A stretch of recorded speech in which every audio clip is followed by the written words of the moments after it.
എല്ലാവർക്കും നമസ്കാരം. മനോഹരമായ കൂടിച്ചേരലാണ്. അതിലേറെ ആഹ്ലാദം നിറഞ്ഞ വേദി തന്നെയാണ്. മനോഹരമായ സ്ക്രിപ്റ്റിലുള്ള ഒരു സംഗീത നൃത്തം കണ്ട് ആസ്വദിച്ചിരിക്കുകയാണ് നമ്മൾ. ഏറ്റവും വലിയൊരു പാഠം നമ്മളിലേക്ക് ഓരോരുത്തരിലേക്കും നൽകുന്ന ഒന്നായിരുന്നു അത്. നമ്മെക്കുറിച്ചാണല്ലേ പറഞ്ഞത്, അല്ലേ? ഞാനും നിങ്ങൾ ഓരോരുത്തരുമായിരുന്നു ആ സംഗീത ശില്പത്തിലൂടെ ഇങ്ങനെ സമൂഹത്തിലേക്ക് ഇറങ്ങപ്പെട്ടത്. അതുകൊണ്ട് തന്നെ നാം സ്ത്രീ എന്നവൾ യഥാർത്ഥത്തിൽ ആരാണെന്ന് മനസ്സിലാക്കുവാൻ, ആരാണെന്ന് ഉൾക്കൊള്ളുവാൻ നമുക്ക് ഒരു ദിവസത്തിൻ്റെ ആവശ്യമില്ല. വേണോ? ലോക വനിതാ ദിനം എന്ന് പറയുന്ന ഒരു ദിവസത്തിൻ്റെ ആവശ്യമുണ്ടോ? ആ ദിവസം മാത്രമാണോ നമുക്കുള്ളത്? അല്ല. ഭൂമിയുടെ നിലനിൽപ്പ് തന്നെ സ്ത്രീയിലാണ്, അല്ലേ? നാം ഓരോരുത്തരും വിചാരിച്ചു കഴിഞ്ഞാൽ നിലയ്ക്കുന്ന ജീവൻ മാത്രമാണ് ഭൂമി എന്ന് പറയുന്നത്. അതുകൊണ്ട് തന്നെ ആ സ്ത്രീയുടെ മഹിമകളെക്കുറിച്ച്, ആ സ്ത്രീയുടെ കരുത്തിനെക്കുറിച്ച്, മാഹാത്മ്യങ്ങളെക്കുറിച്ച് സംസാരിക്കുവാൻ ഒരു ദിവസം വേണ്ട കാര്യമില്ല. എന്നും ഞങ്ങൾക്ക് ഞങ്ങളുടെ ദിവസം തന്നെയാണ് എന്നിങ്ങനെ ഉറച്ച് വിശ്വസിച്ചുകൊണ്ട് പ്രവർത്തനങ്ങളിലൂടെ അത് സമൂഹത്തിന് കാണിച്ചു കൊടുത്തുകൊണ്ട് ഏതാനും നിമിഷങ്ങൾ ഇന്ന് നിങ്ങളോടൊക്കെയൊപ്പം പങ്കുവയ്ക്കാനുള്ള അവസരം ലഭിച്ചിരിക്കുകയാണ്. സർവശക്തനായ ദൈവത്തെ സ്തുതിക്കുന്നു. അതോടൊപ്പം എനിക്ക് ഇങ്ങനെയൊരു അവസരം ഒരുക്കി തന്നതിന് ഇതിൻ്റെ സംഘാടകർക്ക് കൂടി ഞാൻ എൻ്റെ കൃതജ്ഞത അറിയിച്ചുകൊണ്ട് നമുക്ക് ഒരു പ്രാർത്ഥനാ ഗാനത്തോടു കൂടി തുടങ്ങാം.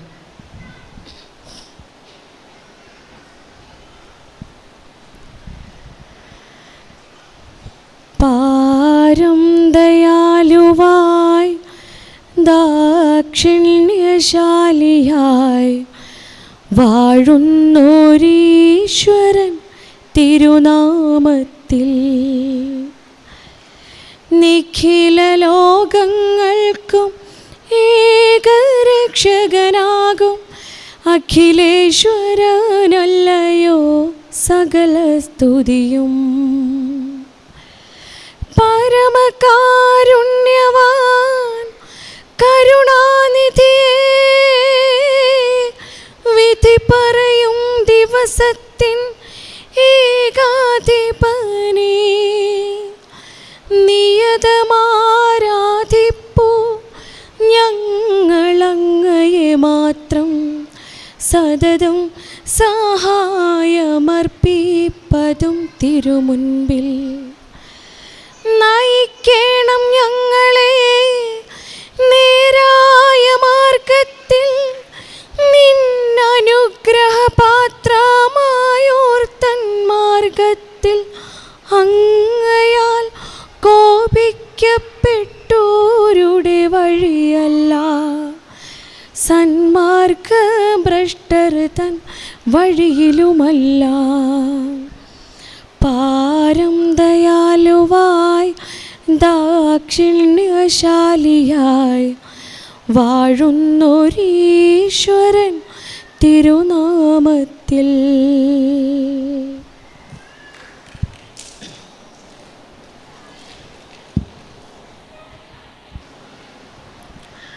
പ്രിയപ്പെട്ടവരെ, സ്നേഹം നിറഞ്ഞവരെ, നമ്മളെല്ലാവരും ഭക്ഷണമൊക്കെ കഴിച്ചല്ലോ, അല്ലേ?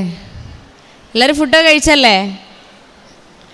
ഏകദേശം 3 മണിയൊക്കെ കഴിഞ്ഞു, അല്ലേ?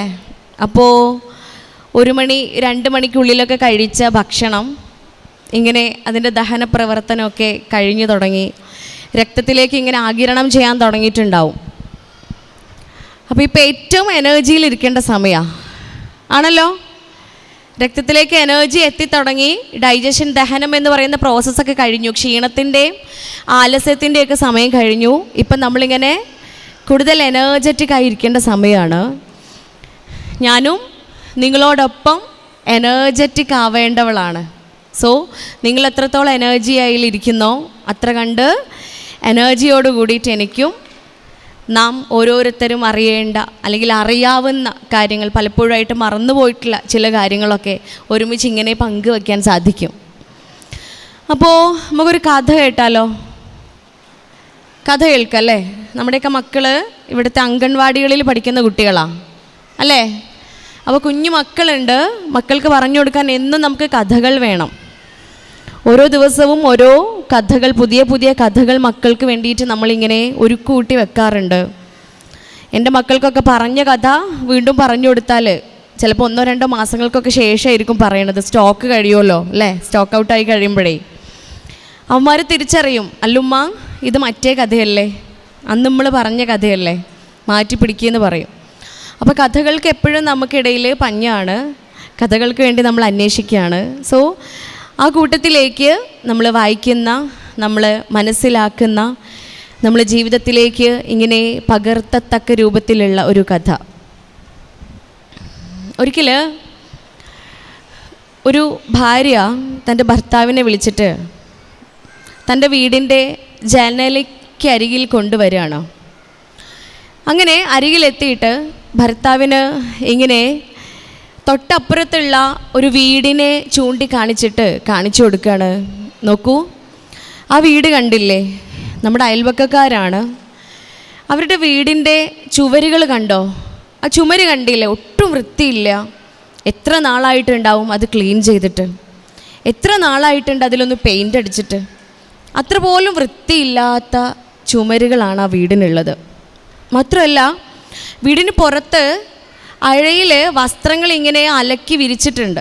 ഉണങ്ങാൻ വേണ്ടിയിട്ട് വസ്ത്രങ്ങൾ അലക്കി വിരിച്ചിട്ടിട്ടുണ്ട്. ആ വസ്ത്രങ്ങളൊക്കെ നോക്കൂ, അലക്കിയത് ഒട്ടും വൃത്തിയായിട്ടില്ല. എന്തോരം അഴുക്കാണ് ആ വസ്ത്രത്തിലൊക്കെ. ഇങ്ങനെ തോരാതെ തൊട്ടപ്പുറത്തെ വീടിനെ കുറിച്ച് ഇങ്ങനെ പറഞ്ഞുകൊണ്ടിരിക്കുകയാണ്. പറയുന്നത് മുഴുവൻ ക്ഷമയോടുകൂടി കേട്ടതിന് ശേഷം, മുഴുവനായി കേട്ട് കഴിഞ്ഞ് അദ്ദേഹം തൻ്റെ ഭാര്യയെ മുഴുവനായി കേട്ടതിന് ശേഷം തൻ്റെ പോക്കറ്റിൽ നിന്നും ഒരു തൂവാല എടുത്തിട്ട് തൻ്റെ വീടിൻ്റെ ജനൽ ചില്ലുകൾ പതിയെ ഒന്ന് തുടച്ച് വൃത്തിയാക്കി.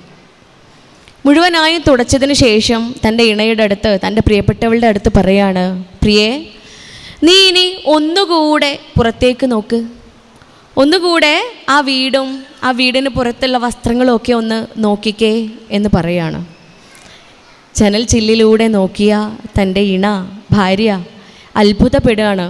നോക്കൂ, തൊട്ടപ്പുറത്തെ വീടിൻ്റെ അഴുക്കുണ്ട് എന്ന് തനിക്ക് നേരത്തെ തോന്നിയിരുന്ന ആ വീടിൻ്റെ ചുമരുകളെല്ലാം മനോഹരമായി ഇങ്ങനെ വെട്ടിത്തിളങ്ങുകയാണ്. പുറത്ത് അഴയിൽ അലക്കി ഉണങ്ങാൻ വേണ്ടി വിരിച്ചിട്ടിട്ടുണ്ടായിരുന്ന വസ്ത്രങ്ങളെല്ലാം, ആ വസ്ത്രങ്ങൾ അതേ നിറത്തിലും അതേ ഭംഗിയിലും ഇങ്ങനെ അഴയിൽ തൂങ്ങിക്കിടക്കുകയാണ്. ഒരു അഴുക്കിൻ്റെ അംശം പോലും അതിൽ അവശേഷിക്കുന്നുണ്ടായിരുന്നില്ല. അത്ഭുതത്തോടെ അവളിങ്ങനെ തൻ്റെ ഇണയുടെ മുഖത്തേക്ക് നോക്കി.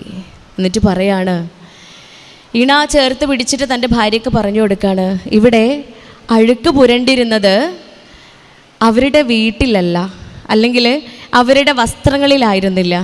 അഴുക്ക് പുരണ്ടത് നമ്മുടെ വീടിൻ്റെ ജനൽ ചില്ലുകളിലായിരുന്നു.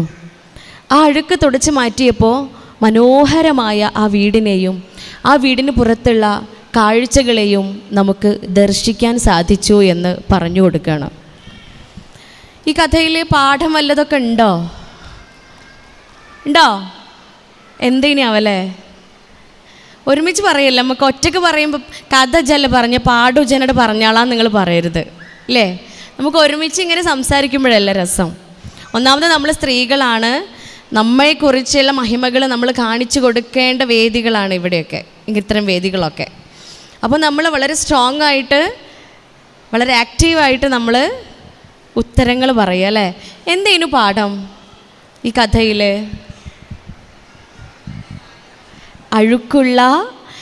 അഴുക്കും കറയുമുള്ള ഹൃദയങ്ങൾ കൊണ്ട് നാം പരസ്പരം മനുഷ്യന്മാരെ വീക്ഷിക്കുകയാണെങ്കിൽ, നാം പരസ്പരം കാര്യങ്ങളെ വീക്ഷിക്കുകയാണ് എങ്കിൽ, ആ മനുഷ്യന്മാരും ആ കാര്യങ്ങളും തീർച്ചയായും അഴുക്കുള്ളതും കറകൾ പുരണ്ടതും തന്നെയായിരിക്കും. അപ്പോൾ കറ പുരളാത്ത, അഴുക്കുകളില്ലാത്ത നന്മ നിറഞ്ഞ ഹൃദയങ്ങൾ എനിക്കുള്ളിലുണ്ട് എങ്കിൽ എൻ്റെ മുന്നിൽ ഇങ്ങനെ പ്രത്യക്ഷപ്പെടുന്ന ഓരോ മനുഷ്യന്മാരിലും, ഞാനിങ്ങനെ കണ്ടുമുട്ടുന്ന ഓരോ ആളുകളിലും, എൻ്റെ ജീവിതത്തിലൂടെ കടന്നുപോയിക്കൊണ്ടിരിക്കുന്ന ഓരോ മനുഷ്യന്മാരിൽ നിന്നും നന്മകളെ മാത്രമേ എനിക്ക് ദർശിക്കുവാനും, നന്മകളെ മാത്രമേ എനിക്ക് സ്വീകരിക്കുവാനും, കാണുവാനും, ആസ്വദിക്കുവാനും സാധിക്കുകയുള്ളൂ. അതുതന്നെ ആവട്ടെ ഇന്നത്തെ ഈ കൂടിച്ചേരലിൽ നിന്നും, ഈ ഒത്തുകൂടലിൽ നിന്നും നാം പിരിഞ്ഞ് നമ്മുടെ വീടുകളിലേക്ക്, നമ്മുടെ സമാധാന കൂടുകളിലേക്ക് കയറി ചെല്ലുമ്പോൾ കൂടെ ഇങ്ങനെ കൂട്ടി, കൂടെ ഇങ്ങനെ ചേർത്ത് പിടിച്ച് പോവേണ്ട വലിയ പാഠം അത് തന്നെ ആവട്ടെ എന്ന് ആശംസിച്ചുകൊണ്ട്, നോക്കൂ, ഏറ്റവും മനോഹരമായ ഒരു വിഷയമാണ്, ഒരു പേരിലാണ് നമ്മുടെ ഈ പ്രോഗ്രാം നടക്കുന്നത് അല്ലേ? എന്തായിരുന്നു? എന്താ? ജാഗ്രത് അല്ലേ? അത് നമ്മൾ മലയാളീകരിക്കുമ്പോൾ അത് ഹിന്ദിയാണ് ജാഗ്രത്. അതിനെ നമ്മൾ മലയാളീകരിക്കുമ്പോൾ ജാഗ്രത അല്ലേ? എന്താണ് ജാഗ്രത എന്ന് വെച്ചാൽ? എന്ത് കേട്ടില്ല? ഫ്രണ്ട് ബെഞ്ചിൽ 4 ആൾക്കാർ മാത്രമേ ഉത്തരം പറയുന്നുള്ളൂ കേട്ടോ. ബാക്ക് ബെഞ്ചേഴ്സ് ഒന്നും മിണ്ടണില്ല. എന്താണ് ജാഗ്രത എന്ന് വെച്ചാൽ? എന്താ? എന്ത് ചെയ്യുന്നു? ശ്രദ്ധിക്കുക, ഉണർന്നിരിക്കുക. കുറേ പര്യായ പദങ്ങളൊക്കെ പറയുന്നുണ്ട്. ശ്രദ്ധിക്കുക, ഉണർന്നിരിക്കുക. ഇത് രണ്ടൊക്കെ നമുക്കുള്ളതല്ലേ? ഉണർന്നിരിക്കാറുണ്ടോ നമ്മൾ? ശ്രദ്ധിക്കാറുണ്ടോ നമ്മൾ? ഇല്ലേ? എവിടെയാണ് ഈ ശ്രദ്ധയും ഉണർവും ഒക്കെ വേണ്ടത്? എവിടെയാ? ജീവിതം മുഴുവൻ അല്ലേ? നമ്മുടെയൊക്കെ ജീവിതം മുഴുവനും ശ്രദ്ധയും ഉണർവും കാത്തു സൂക്ഷിച്ചുകൊണ്ട് ജാഗ്രതയോടുകൂടി ജീവിക്കുക എന്ന ഒരു പാഠമാണ് ഈ ഒരു കുഞ്ഞു വാക്കിലൂടെ നമുക്ക് മുന്നിലേക്ക് ഇട്ട് തരുന്നത് അല്ലേ? ഇന്നത്തെ ഈ സെഷനിൽ, ഈ കുറഞ്ഞ സമയത്തിനുള്ളിൽ എനിക്ക് സംസാരിക്കാൻ ലഭിച്ചത് ജാഗ്രതയും ഈ ഉണർവും ഈ ഒരു ശ്രദ്ധയും ഒക്കെ വേണ്ടത് പാരൻറ്റിങ് അല്ലെങ്കിൽ രക്ഷാകർതൃത്വം എന്ന് പറയുന്ന കർത്തവ്യത്തിലാണ് എന്നാണ് പറയുന്നത്. അതിനെക്കുറിച്ചാണ് ഈ കുറഞ്ഞ സമയത്തിൻ്റെ ഉള്ളിൽ എനിക്ക് സംസാരിക്കാനുള്ളത്. ജാഗ്രത ജീവിതത്തിലെ ഓരോ മേഖലകളിലും, നമ്മുടെ ജീവിതത്തിൽ നാം ഇങ്ങനെ കടന്നു പോയിക്കൊണ്ടിരിക്കുന്ന ഓരോ മേഖലകളിലും നമ്മൾ ജാഗ്രത പാലിക്കേണ്ടതുണ്ട്, സൂക്ഷിക്കേണ്ടതുണ്ട്, ഉണർന്ന് ജീവിക്കേണ്ടതുണ്ട്.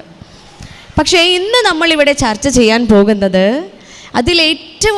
ഏറ്റവും ജാഗ്രത വേണ്ട ഒരു മേഖലയെക്കുറിച്ച് തന്നെയാണ്. അതിലേറെ ആ ജാഗ്രതയ്ക്ക് വേറൊരു പ്രത്യേകത കൂടിയുണ്ട്. ഭയങ്കര രസമുള്ളൊരു ജാഗ്രതയാണ്. നമുക്ക് ആസ്വാദനം കൂടി തരുന്ന ജാഗ്രതയാണത്. ആ ഒരു മേഖല വളരെ ആസ്വദിച്ച് ഞാനും നിങ്ങളൊക്കെ ചെയ്യുന്നൊരു കാര്യം തന്നെയാണ്. മറ്റൊന്നുമല്ല. എന്താണ് നമ്മുടെയൊക്കെ പദവി? മാതൃത്വം അല്ലേ? അല്ലെങ്കിൽ പിതൃത്വം. ഒരുപക്ഷെ വനിതാ ദിനം അടുത്ത ആയതുകൊണ്ടായിരിക്കാം മാതാക്കൾ മാത്രം വിളിച്ചു വരുത്തിയത് അല്ലേ? രക്ഷാകർത്താക്കൾ എന്ന് പറഞ്ഞാൽ ആരൊക്കെയാ? ഉപ്പാക്കും കൂടെ വല്ല സ്ഥാനമുണ്ടോ? തീർച്ചയായിട്ടും അച്ഛനും സ്ഥാനമുണ്ട് അല്ലേ? നമ്മൾ ഒറ്റയ്ക്കല്ല, അച്ഛനും കൂടെ ചേർന്നിട്ടാണ് മക്കളെ മനോഹരമായി വളർത്തേണ്ടത്. അതുകൊണ്ട് തന്നെ ആ ഏറ്റവും പ്രിയപ്പെട്ട വിഷയത്തെക്കുറിച്ച് തന്നെയാണ് നമ്മൾ ഇന്ന് ചർച്ച ചെയ്യാൻ പോകുന്നത്. നിങ്ങൾക്കറിയോ, ലോകത്ത് കുറേയേറെ ജോലികളുണ്ട്, കുറേയേറെ ജോലികൾ ചെയ്യുന്ന ആളുകളുണ്ട്. ജോലിയൊക്കെ ചെയ്ത് കഴിഞ്ഞാൽ നമുക്ക് എന്ത് കിട്ടും? ജോലി ചെയ്ത് കഴിഞ്ഞാൽ എന്തെണ്ണയാളെ കിട്ടുക? ശമ്പളം കിട്ടൂലേ? പൈസ കിട്ടൂലേ? പൈസ കിട്ടൂല്ലെങ്കിൽ നാളെ മുതൽ പണിക്ക് പോകുമോ? പോകൂല. പണി അവിടെ നിർത്തും.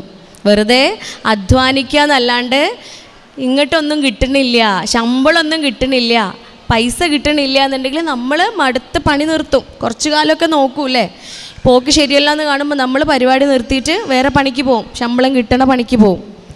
പക്ഷേ ഉണ്ടല്ലോ, ലോകത്തെ ഏറ്റവും പ്രയാസമുള്ളൊരു ജോലിയുണ്ട്, 10 പൈസ ശമ്പളമില്ല. ഏതാണെന്നറിയാം പണി? അമ്മേ. എൻ്റെ അമ്മയാണോ? അത് ആണോ? ആണല്ലേ? അമ്മ തന്നെയാണ്. അമ്മ എന്ന ജോലി തന്നെയാണ് ലോകത്തിലെ ഏറ്റവും പ്രയാസമുള്ള ജോലി. ആ ജോലിക്ക് സമയമുണ്ടോ? സാധാരണ ഒരു കടയിൽ നമ്മൾ ജോലിക്ക് കയറാൻ ചെല്ലുമ്പോൾ അവർ പറയും രാവിലെ 7 മണിക്ക് എത്തണം, ഉച്ചയ്ക്ക് ഒരു 2 മണി വരെ ഇരുന്നാൽ മതി. അല്ലെങ്കിൽ രാവിലെ 10 മണി മുതൽ വൈകുന്നേരം 8 മണി വരെയാണ്. അല്ലെങ്കിൽ രാവിലെ 11 മണി മുതൽ രാത്രി 12 മണി വരെയാണ്. അല്ലെങ്കിൽ രാത്രി 12 മണി മുതൽ രാവിലെ 6 മണി വരെയാണ്. ഇല്ലേ? സമയനിഷ്ഠയുണ്ടാവും. സമയം നമുക്ക് നിശ്ചയിച്ച് തരും. ഇത്ര മണിക്കൂർ ജോലി, 8 മണിക്കൂറാണ് ജോലിയുള്ളത്. പക്ഷേ ഉണ്ടല്ലോ, ഞാനും നിങ്ങളൊക്കെ ചെയ്തുകൊണ്ടിരിക്കുന്ന ജോലി ഉണ്ടല്ലോ, അമ്മ ജോലി. അമ്മ ജോലിക്ക് സമയമുണ്ടോ? സമയമുണ്ടോ? ഗർഭിണിയായ സമയത്ത് എൻ്റെ അടുത്ത് എൻ്റെ വീട്ടുകാരും കൂടെ ഉള്ളവരൊക്കെ വന്ന് പറഞ്ഞോ, അമ്മയാവാൻ പോവാണ്, അമ്മയായി കഴിഞ്ഞാൽ നീ 6 മണിക്കൂർ ജോലി എടുത്താൽ മതി, 6 മണിക്കൂർ നീ അമ്മയായാൽ മതി, ബാക്കി 6 മണിക്കൂർ ഞാൻ അമ്മയായിക്കൊള്ളാം, അടുത്ത 6 മണിക്കൂർ ഞാൻ അമ്മയായിക്കൊള്ളാം. ആരെങ്കിലും വന്ന് പറഞ്ഞിട്ടുണ്ടോ? പറയുമോ? അങ്ങനെ വല്ല പ്രതീക്ഷയുണ്ടോ നമുക്ക്? ഇല്ല അല്ലേ? അന്ന് മുതൽ ഗർഭിണിയാണ് എന്ന് അറിഞ്ഞിരുന്ന ആ നിമിഷം ഉണ്ടായിരുന്നു. HCG ടെസ്റ്റിൽ 2 ലൈൻ കാണിച്ചിരുന്ന ഒരു ദിവസം ഉണ്ടായിരുന്നു അല്ലേ? ആ ദിവസം മുതൽ നമ്മളുള്ളിൽ ഇങ്ങനെ ആനന്ദം തോന്നിയിരുന്ന, ആഹ്ലാദവും സന്തോഷവും തോന്നിയിരുന്ന ആ നിമിഷം മുതൽ എന്ന് വരെയാ നമ്മൾ ജോലി ചെയ്യുന്നത്? ശമ്പളമില്ലാത്ത, സമയം ചിട്ടപ്പെടുത്തി തീരുമാനിക്കപ്പെടാത്ത, ലോകത്തിൽ ഏറ്റവും പ്രയാസമുള്ള ഈ ജോലി എന്ന് വരെ നമ്മൾ ചെയ്യുന്നുണ്ട്? മരിക്കണ വരെ വിളയെന്ന്. ബാക്കിയോ?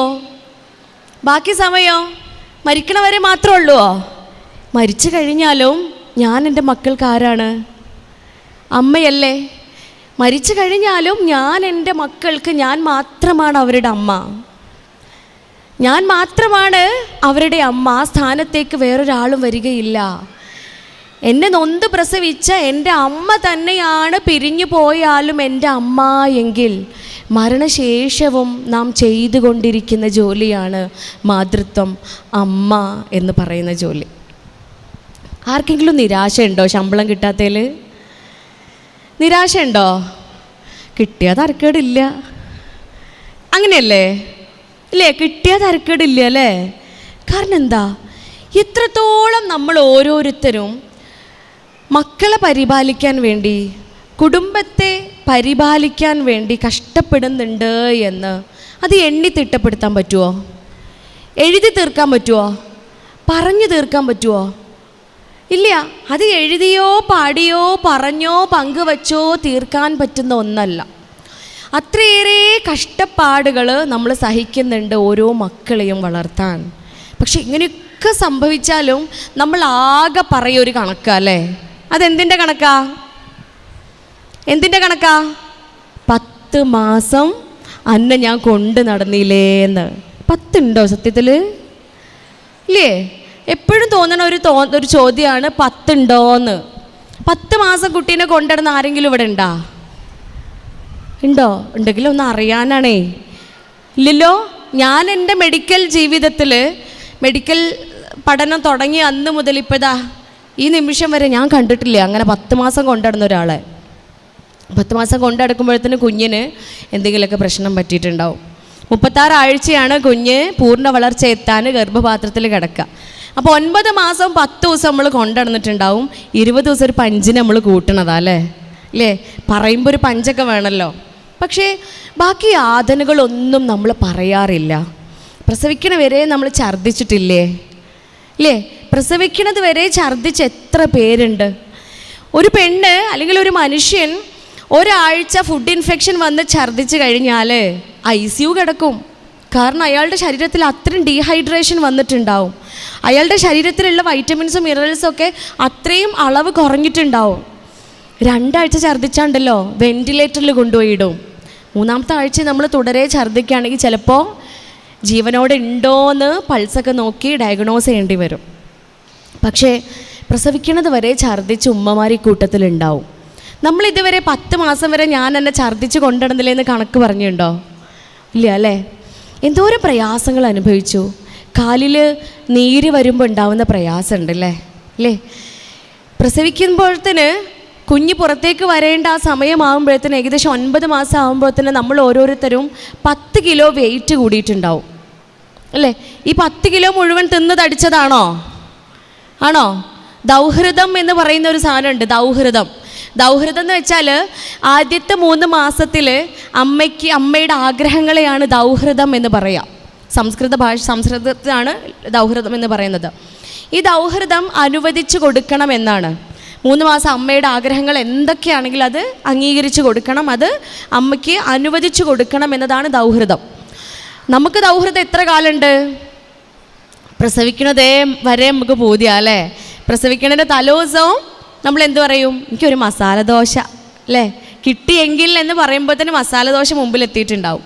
അല്ലെങ്കിൽ എനിക്കൊരു മാങ്ങ ഉപ്പിലിട്ടത് പറയുമ്പോഴത്തേന് അത് മുൻപിലെത്തിയിട്ടുണ്ടാവും. അപ്പോൾ ചുരുക്കി പറഞ്ഞാൽ നമ്മളോട് അസൂയുള്ള ആളുകൾ പറയും പ്രസവം വരെ തിന്നല്ലേ പണി, തിന്ന് തടിച്ചതാണെന്നൊക്കെ പറയും. പക്ഷേ ഈ 10 കിലോ നമ്മൾ വെയിറ്റ് കൂടുന്നത് മുഴുവൻ നമ്മുടെ ശരീരത്തിൻ്റെ വെയിറ്റ് മാത്രമല്ല,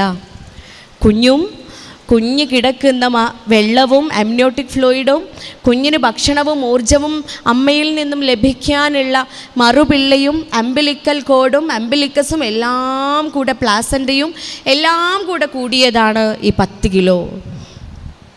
ഒരു 10 കിലോ വെയിറ്റുള്ള ഒരു കല്ല് ഇന്ന് പുറേ ചെന്നിട്ട് ഈ കുട്ടീൻ്റെ വാപ്പാൻ്റെ പള്ളമ്മിലൊന്ന് കെട്ടി വെച്ച് നോക്കാം നമുക്ക്. ഇവിടെ വരാത്ത അച്ഛന്മാരുണ്ടല്ലോ അല്ലേ? ഈ അച്ഛന്മാരുടെയൊക്കെ വയറ്റത്ത് ഒരു 10 കിലോ കല്ല് ഒന്ന് കെട്ടി വെച്ച് നോക്കാം നമുക്ക്. അവർക്ക് നടക്കാൻ പറ്റുമോ? നടക്കാൻ പോയിട്ട് കസേരയിൽ ഇരിക്കാൻ പറ്റുമോ? കഴിയില്ല അല്ലേ? പക്ഷേ ഞാൻ ഇതാ 10 കിലോ വെയിറ്റ് കൂടിയിട്ടുണ്ട്, എൻ്റെ വയറിതാ കനം കൂടിക്കൊണ്ടിരിക്കുകയാണ് എന്ന് പറഞ്ഞ് ഇരിക്കുകയോ അല്ലെങ്കിൽ കിടത്തം മാത്രമാക്കി മാറ്റുകയോ ചെയ്തിട്ടില്ല.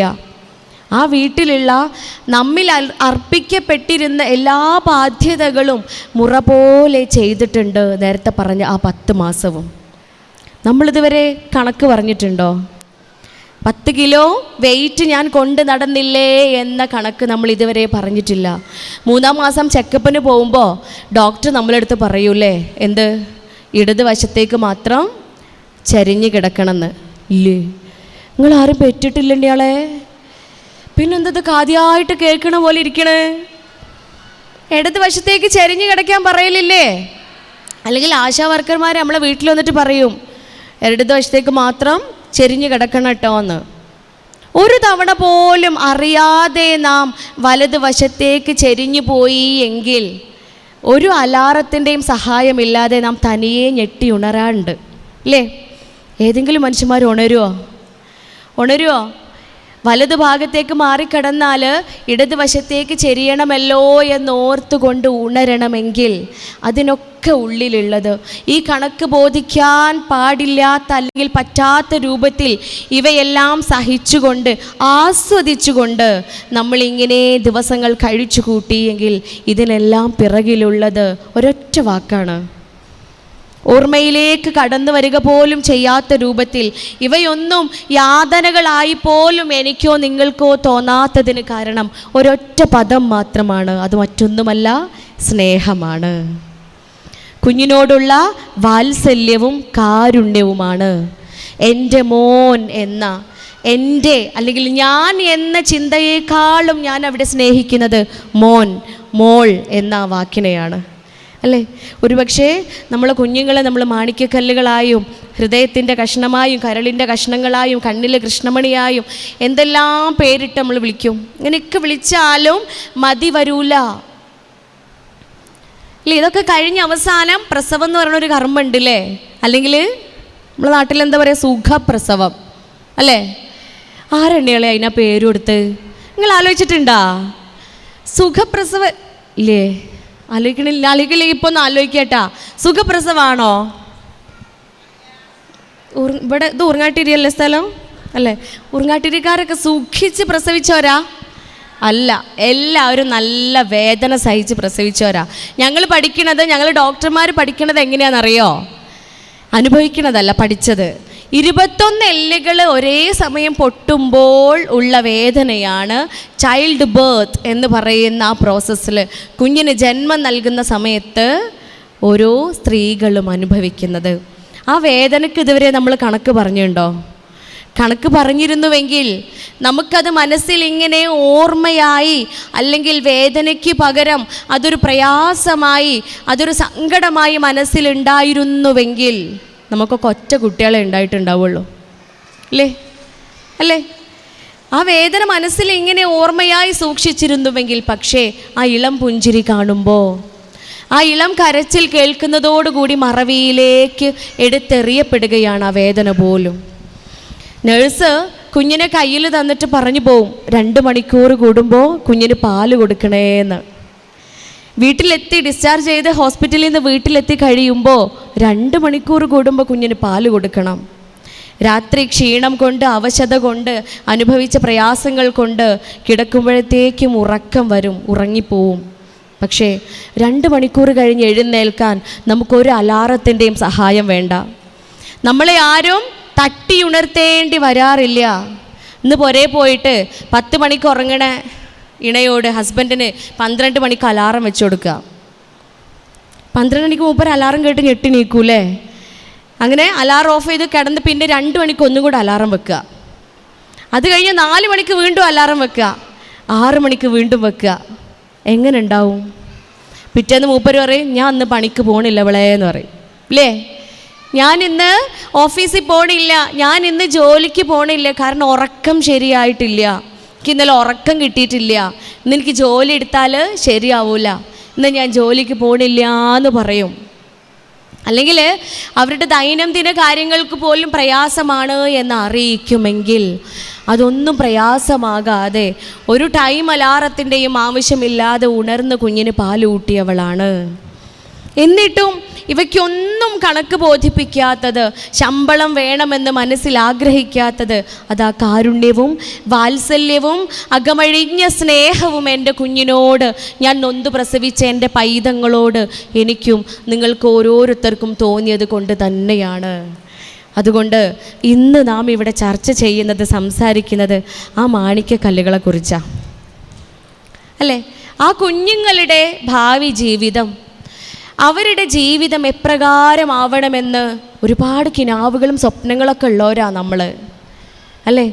ഒരു കുഞ്ഞിങ്ങനെ വയറ്റിലുണ്ടാവുന്നുണ്ട് എന്ന് അറിയുന്ന നിമിഷം മുതൽ നമ്മൾ സ്വപ്നങ്ങൾ കാണും. കുഞ്ഞിനെ ആരാക്കണം, നല്ല കുഞ്ഞായി ജനിക്കണം, ആരോഗ്യമുള്ള ബുദ്ധിയുള്ള നല്ല മോനോ മോളോ ആയി ജനിക്കണം, കൂടെ കുഞ്ഞിനെ ആരെല്ലാം ഒക്കെ ആക്കി തീർക്കണമെന്ന് നമ്മുടെ ഉള്ളിൽ നാം ഇങ്ങനെ നെയ്ത് കൂട്ടുന്ന സ്വപ്നങ്ങളാണ്, കിനാവുകളാണ്. പക്ഷേ ആ സ്വപ്നങ്ങളും കിനാവുകളും ഒരു പക്ഷേ നാം കരുതിയ കിനാവുകളോടും സ്വപ്നങ്ങളോടും ആഗ്രഹങ്ങളോടും ഇങ്ങനെ ചേർത്ത് വയ്ക്കാൻ സാധിക്കാതെ വരുമ്പോൾ അവിടെ ഒരു നിരാശ വരാനുണ്ട്, അല്ലേ? അവിടെ ഒരു ദുഃഖം ഇങ്ങനെ മനസ്സിലേക്ക് കടന്നുകൂടാനുണ്ട്. ജീവിതത്തിൻ്റെ എല്ലാ ഭംഗിയും മങ്ങിപ്പോയോ എന്ന് നമ്മുടെ ഉള്ളിൽ ഇങ്ങനെ തോന്നുന്ന സാഹചര്യങ്ങളിലേക്ക് എത്താറുണ്ട്. എന്തുകൊണ്ടാണ്, നിങ്ങൾ ചിന്തിച്ച് കാണുമോ? എന്തുകൊണ്ടാണ് പാരൻറ്റിങ്ങിൽ അല്ലെങ്കിൽ രക്ഷാകർതൃത്വം എന്ന് പറയുന്ന ആ ഒരു ടോപ്പിക്കിൽ ഇങ്ങനെ ഉമ്മമാരെ വിളിച്ചു കൂട്ടി അല്ലെങ്കിൽ മാതാപിതാക്കളെ വിളിച്ചു കൂട്ടി ക്ലാസ്സുകളൊക്കെ കൊടുക്കുന്നത്? എന്താണ് ഇത്തരം ക്ലാസ്സുകളുടെയൊക്കെ പ്രാധാന്യം? എല്ലാവരും മക്കളെ വളർത്തിയവരല്ലേ? നമ്മളെ വല്യമ്മ വല്യാപ്പയൊക്കെ പ്രസവിച്ച് മക്കളെ വളർത്തിയിട്ടില്ലേ? ഇല്ലേ? അവർക്കൊക്കെ ഇങ്ങനത്തെ ക്ലാസ്സുകളൊക്കെ കിട്ടിയിട്ടുണ്ടോ? ഉണ്ടോ? എത്ര കുട്ടികൾ? എൻ്റെ വല്യപ്പാക്ക് 14 മക്കളുണ്ടായിരുന്നു. 14 മക്കളുണ്ടായിരുന്നു എൻ്റെ വല്യമ്മക്ക്. 14 മക്കളെ പ്രസവിച്ച് മനോഹരമായി വളർത്തി വലുതാക്കി ജീവിതം ആസ്വദിച്ചവരാണവർ. നമുക്കോ മാക്സിമം 3 അല്ലേ, അല്ലെങ്കിൽ 4, അല്ലെങ്കിൽ 1. ഏറ്റവും കൂടുതൽ ക്ലിനിക്കിൽ കൗൺസിലിങ്ങിന് വരാറുള്ളത് ഒറ്റ കുട്ടിയുള്ള അമ്മമാരാണ്. ഒരു കുഞ്ഞുള്ള അമ്മമാരാണ് ഏറ്റവും കൂടുതൽ ക്ലിനിക്കിൽ കൗൺസിലിങ്ങിന് വരാറുള്ളത്. ഡോക്ടറെ, ഈ കുട്ടീനെ എങ്ങനെയാണ് വളർത്തുക എന്നറിയില്ല എന്നും പറഞ്ഞിട്ട്, ഈ കുഞ്ഞിനെ എങ്ങനെ വളർത്തുമെന്ന ചോദ്യവുമായി വരാറുള്ളത് ഒരു കുട്ടിയുള്ള ഉമ്മമാരാണ് എങ്കിൽ അത് തന്നെയാണ് ഈ കാലഘട്ടത്തിൽ ഇത്തരം ക്ലാസ്സുകളുടെ, ഇത്തരം ഒത്തുകൂടലുകളുടെ, ഇത്തരം ചർച്ച ചെയ്യലുകളുടെ പ്രാധാന്യമെന്ന് നാം മനസ്സിലാക്കേണ്ടതുണ്ട്. അപ്പോൾ എന്താ കാലഘട്ടത്തിൻ്റെ പ്രത്യേകത? എന്താ? എന്ത് പ്രത്യേകത! ഈ കാലത്തിന് എന്താ പറയാ? കലികാലോ? അതാരേ പറഞ്ഞു കലികാലെന്ന്? അത് വല്ലാത്ത ജാതിയിലെ കലികാലാണോ? ഒരാൾ ആൻസർ അവിടെ നിന്ന് പറഞ്ഞു, ഇത് റോബോട്ടിക്സ് യുഗമാണ് അല്ലേ, റോബോട്ടുകളുടെ കാലഘട്ടമാണ്. ഒരു പക്ഷേ അടുത്ത വർഷം നിങ്ങളിങ്ങനെ ജാഗ്രതയിൽ ഒത്തുകൂടിയിരിക്കുമ്പോൾ ക്ലാസ് എടുക്കാൻ വരുന്നത് ഡോക്ടർ ഫർഹാൻ ഔഷാദ് ഒന്നും ആവില്ല, റോബോട്ട് ഇരിക്കും. ക്ലാസ് എടുക്കുക, ഇവിടെ ഇങ്ങനെ നിന്ന് മൈക്കൊക്കെ പിടിച്ച് ക്ലാസ് എടുക്കുന്നത് റോബോട്ടുകളായിരിക്കും. ഒരുപക്ഷെ നിങ്ങളിങ്ങനെ ഒത്തുകൂടെ പോലും ചെയ്യൂല. വീടുകളിൽ നിന്നുകൊണ്ട്, വീടുകളിൽ ഇരുന്നു കൊണ്ട്, സ്വസ്ഥമായ അവസ്ഥയിൽ ഇരുന്നു കൊണ്ട് നിങ്ങളിങ്ങനെ ഒത്തുകൂടും, ക്ലാസ്സുകൾ കേൾക്കും. അവിടെ ക്ലാസ് എടുക്കുന്നത് അങ്ങ് അമേരിക്കയിലോ അന്റാർട്ടിക്കയിലോ ഒക്കെ ഉള്ള സ്കോളേഴ്സ് ആയിരിക്കും നിങ്ങളുടെ മുന്നിൽ വന്ന് ക്ലാസ് എടുക്കുക. വിത്തൗട്ട് സ്ക്രീനുകളൊന്നും ഉണ്ടാവില്ല. അവിടെ അവരുടെ മുന്നിൽ, നിങ്ങളുടെ മുന്നിൽ മൊബൈൽ ഫോണോ കമ്പ്യൂട്ടറോ ഗാഡ്ജറ്റ്സോ ടി വിയോ സ്ക്രീനോ, ഒരു സ്ക്രീനും ഇല്ലാതെ നിങ്ങൾ ക്ലാസ് കേൾക്കും വായുവിൽ. അതിന് പറയുന്ന പേരാണ് മെറ്റാവേഴ്സ്. ശാസ്ത്രലോകത്തിൻ്റെ ഏറ്റവും പുതിയ കണ്ടുപിടുത്തമാണ് മെറ്റാവേഴ്സ്. ആ കാലഘട്ടത്തിലാണ് നമ്മൾ ജീവിക്കുന്നത്. ഈ മെറ്റാവേഴ്സിൻ്റെയും റോബോട്ടിൻ്റെയും കാലഘട്ടത്തിലാണ്. നമ്മുടെ കോഴിക്കോട് മുക്കത്ത് MVR ഹോസ്പിറ്റലിലൊക്കെ സർജറി ചെയ്യുന്നത് ഇപ്പോൾ റോബോട്ടുകളാണ്. റോബോട്ടിക് സർജറികൾ വരെ വന്നിട്ടുണ്ട്. മനുഷ്യന് അതിസൂക്ഷ്മതയോട് കൂടിയിട്ട് ചെയ്യേണ്ട സർജറികൾ, ഓപ്പറേഷൻസ് പോലും ചെയ്യുന്നത് റോബോട്ടുകളാണ് എങ്കിൽ നാം ജീവിക്കുന്നത് ആ കാലഘട്ടത്തിലാണ്. അതുകൊണ്ട് തന്നെ അത്തരമൊരു കാലഘട്ടത്തിൽ നമ്മൾ മക്കളെ വളർത്തുമ്പോൾ ചിലതൊക്കെ ശ്രദ്ധിക്കേണ്ടതുണ്ട്, ചിലതൊക്കെ സൂക്ഷിക്കേണ്ടതുണ്ട്, തികച്ചും ജാഗ്രത പാലിക്കേണ്ടതുണ്ട്. അതിനുള്ള ഉത്തരം ഈ ശാസ്ത്രം ഇങ്ങനെ വികസിക്കുകയാണ്, ജീവിതം ഇങ്ങനെ മനോഹരമായി മുന്നോട്ട് പോയിക്കൊണ്ടിരിക്കുകയാണ്, സൗകര്യങ്ങളും നമ്മുടെ ആർഭാടങ്ങളും എല്ലാം ഇങ്ങനെ വർദ്ധിച്ചു വരികയാണ്, എല്ലാവർക്കും എല്ലാ മേഖലകളിലും സാധ്യതകളാണ്, ജീവിതം ഇങ്ങനെ കൂടുതൽ കൂടുതൽ മെച്ചപ്പെട്ട രൂപത്തിലേക്ക് എത്തിക്കൊണ്ടിരിക്കുകയാണ്. ഇതെല്ലാം ശാസ്ത്രലോകത്തിൻ്റെ ഈ പുതിയ പുതിയ കണ്ടുപിടുത്തങ്ങളുടെ നന്മ തന്നെയാണ്. നാം മനുഷ്യൻ ആസ്വദിക്കുന്ന നന്മകൾ തന്നെയാണ് എന്ന് ഒരു വശത്ത് അവയെല്ലാം അനുഭവിച്ചുകൊണ്ട് നാം ഉറപ്പ് പറയുമ്പോഴും, മറുവശത്ത് ലോകം ഇത്രയൊക്കെ കുതിച്ചിങ്ങനെ പായുന്ന സമയത്തും മനുഷ്യ മനസ്സുകളിൽ, മനുഷ്യ ജീവിതങ്ങളിൽ നാം ഒരിക്കലും സ്വീകരിക്കാൻ പാടില്ലാത്ത, നമ്മുടെ ജീവിതത്തിലേക്ക് നാം ഒരിക്കലും കൊണ്ടുവരാൻ പാടില്ലാത്ത ചില കാര്യങ്ങളൊക്കെ ഇങ്ങനെ സംഭവിച്ചു കൊണ്ടിരിക്കുകയാണ്. ചില തിയറികൾ, ചില ചിന്തകൾ, അവയെല്ലാം ഒരു തരം ചിന്തയാണ്. അവയെല്ലാം ഒരു തരം തിയറികളുടെ കൂടെ നമ്മുടെ മനസ്സുകളിലേക്ക് ഇങ്ങനെ വിഷം പരത്തുന്ന ചില ചിന്തകളാണ്. അത്തരം ചിന്തകൾ കൂടി നമ്മുടെ ഈ പുതിയ തലമുറകളിലേക്ക് ഇങ്ങനെ എടുത്തെറിയപ്പെടുന്നു എന്നത് തന്നെയാണ് ഈ ജാഗ്രതയുടെ മറ്റൊരർത്ഥം. അതുകൊണ്ട് നാം ഓരോരുത്തരും എല്ലാ മേഖലകളിലും മക്കളെ വളർത്തുക, രക്ഷാകർതൃത്വം എന്ന് പറയുന്ന ഓരോ മേഖലയിലും ജാഗ്രത പാലിക്കുമ്പോൾ എന്താണ് അതിൻ്റെ പ്രാധാന്യം എന്നതിലേക്ക് വീണ്ടും വരുമ്പോൾ എന്ത് ചെയ്യണം? നമ്മുടെ മക്കൾ, ഞാൻ സ്വപ്നം കാണുന്ന പോലെ നമ്മൾ ഓരോരുത്തരും കിനാവ് കാണുന്ന ആ അർത്ഥത്തിലും ആഴത്തിലും വളരുവാൻ നാം എന്ത് ചെയ്യണം എന്ന ചോദ്യത്തിന് ഉത്തരം അത് രണ്ട് കാര്യങ്ങളാണ്. ഒന്നാമത്തത്, എന്നും മക്കൾക്ക് സന്തോഷത്തോടെ ആനന്ദത്തോടെ ജീവിക്കാനുള്ള സ്നേഹമുള്ള കുടുംബാന്തരീക്ഷം ഉണ്ടാക്കി കൊടുക്കുക. രണ്ടാമത്തെ കാര്യം, മക്കൾക്ക് ജീവിക്കാനും വളരുവാനും സ്വന്തം കാലിൽ നിൽക്കത്തക്ക രൂപത്തിലുള്ള വിദ്യാഭ്യാസം നൽകുക. മൂന്നാമത്തെ കാര്യം, അവരിൽ ധാർമ്മികത പഠിപ്പിക്കുക, അവരെ നന്മയുള്ളവരാക്കി വളർത്തുക. ഇത് മൂന്നുമാണ് മാതാപിതാക്കളാവുന്ന നമ്മുടെ ഓരോരുത്തരുടെയും ഏറ്റവും പ്രധാനപ്പെട്ട കർത്തവ്യം. നമുക്ക് ഓരോന്നിലേക്കും പോവാം അല്ലേ. ഏറ്റവും ആദ്യത്തേത് സ്നേഹമുള്ള കുടുംബാന്തരീക്ഷമാണ് അല്ലേ. അപ്പോൾ ഒരു ചോദ്യം, സ്നേഹമില്ലാത്ത കുടുംബാന്തരീക്ഷത്തിൽ മക്കൾ വളരൂലേ? ഇല്ലേ? എല്ലാ പുരയിലും സ്നേഹം വേണമെന്ന് ഗ്യാരണ്ടി കൊടുക്കാൻ പറ്റുമോ? ഇപ്പം ഇവിടെ തന്നെ നമ്മൾ ഇത്രയേറെ ആളുകളൊക്കെ കൂടിയിട്ടുണ്ട്. ഒരുപക്ഷേ ഓരോ മനുഷ്യന്മാരും ഓരോ വിധിയിൽ ജനിക്കുന്നവരാണ്. നമ്മളൊക്കെ നമ്മുടെ തീരുമാനപ്രകാരം ജനിക്കുന്നവരല്ല. ഞാൻ എൻ്റെ തീരുമാനപ്രകാരം എൻ്റെ ഉമ്മയുടെയും ഉപ്പയുടെയും മകളായിക്കൊണ്ട് എടവണ്ണ എന്ന് പറയുന്ന പ്രദേശത്ത് ഞാൻ ആഗ്രഹിച്ച് ജനിച്ചവളല്ല. അത് തികച്ചും എൻ്റെ വിധിയാണ്. എൻ്റെ ദൈവം, ഞാൻ വിശ്വസിക്കുന്ന എൻ്റെ ദൈവം അല്ലെങ്കിൽ പ്രകൃതി എനിക്ക് നൽകിയ വിധിയാണ് എന്ന് നമുക്ക് പറയാം. നിങ്ങൾ ഓരോരുത്തരും അങ്ങനെ തന്നെയാണ് അല്ലേ? നമ്മൾ ഓരോരുത്തരും ഭൂമിയിൽ 900 കോടി ജനങ്ങളുണ്ടെങ്കിൽ ഈ ഓരോ മനുഷ്യന്മാരും അങ്ങനെയാണ്. നമ്മുടെ തീരുമാനപ്രകാരം നമ്മൾ ആഗ്രഹിച്ച ഉമ്മയുടെയും ഉപ്പയുടെയും മകളായിക്കൊണ്ട്, ആ മാതാപിതാക്കളുടെ മക്കളായിക്കൊണ്ട് പിറന്നവരല്ല, അത് ദൈവവിധിയായിരുന്നു. അതുകൊണ്ട് തന്നെ നമ്മുടെ ജീവിത സാഹചര്യങ്ങളും നമ്മുടെ തിരഞ്ഞെടുപ്പല്ല, എല്ലാം വിധിയാണ്. ആ വിധി ഒരു പക്ഷേ ചിലർക്ക് സന്തോഷമുള്ള സമാധാനമുള്ള ജീവിതത്തെ നൽകിയേക്കാം. മറ്റു ചിലർക്ക് ഒരു പക്ഷേ കുറച്ചേറെ സങ്കടങ്ങളും ആ സന്തോഷത്തോടൊപ്പം ഇങ്ങനെ ജീവിതത്തിൽ കലർന്നുകൂടിയേക്കാം. നമ്മൾ ഓർക്കേണ്ടതുണ്ട്, ഈ സങ്കടം അല്ലെങ്കിൽ പ്രയാസവും നിറഞ്ഞ അന്തരീക്ഷത്തിലും സന്തോഷത്തിലും സംതൃപ്തിയിലും വളരുന്നത് പോലെ മക്കൾ വളരുന്നുണ്ട് ഇല്ലേ? പിന്നെന്താ പ്രത്യേകത? എന്താ ആ പ്രത്യേകതകളിലേക്കാണ് നാം ഇങ്ങനെ കടന്നു വരുന്നത്. നോക്കൂ, ഞാൻ കൗൺസിലിംഗ് ക്ലിനിക്ക് നടത്തുന്ന ആളാണ്.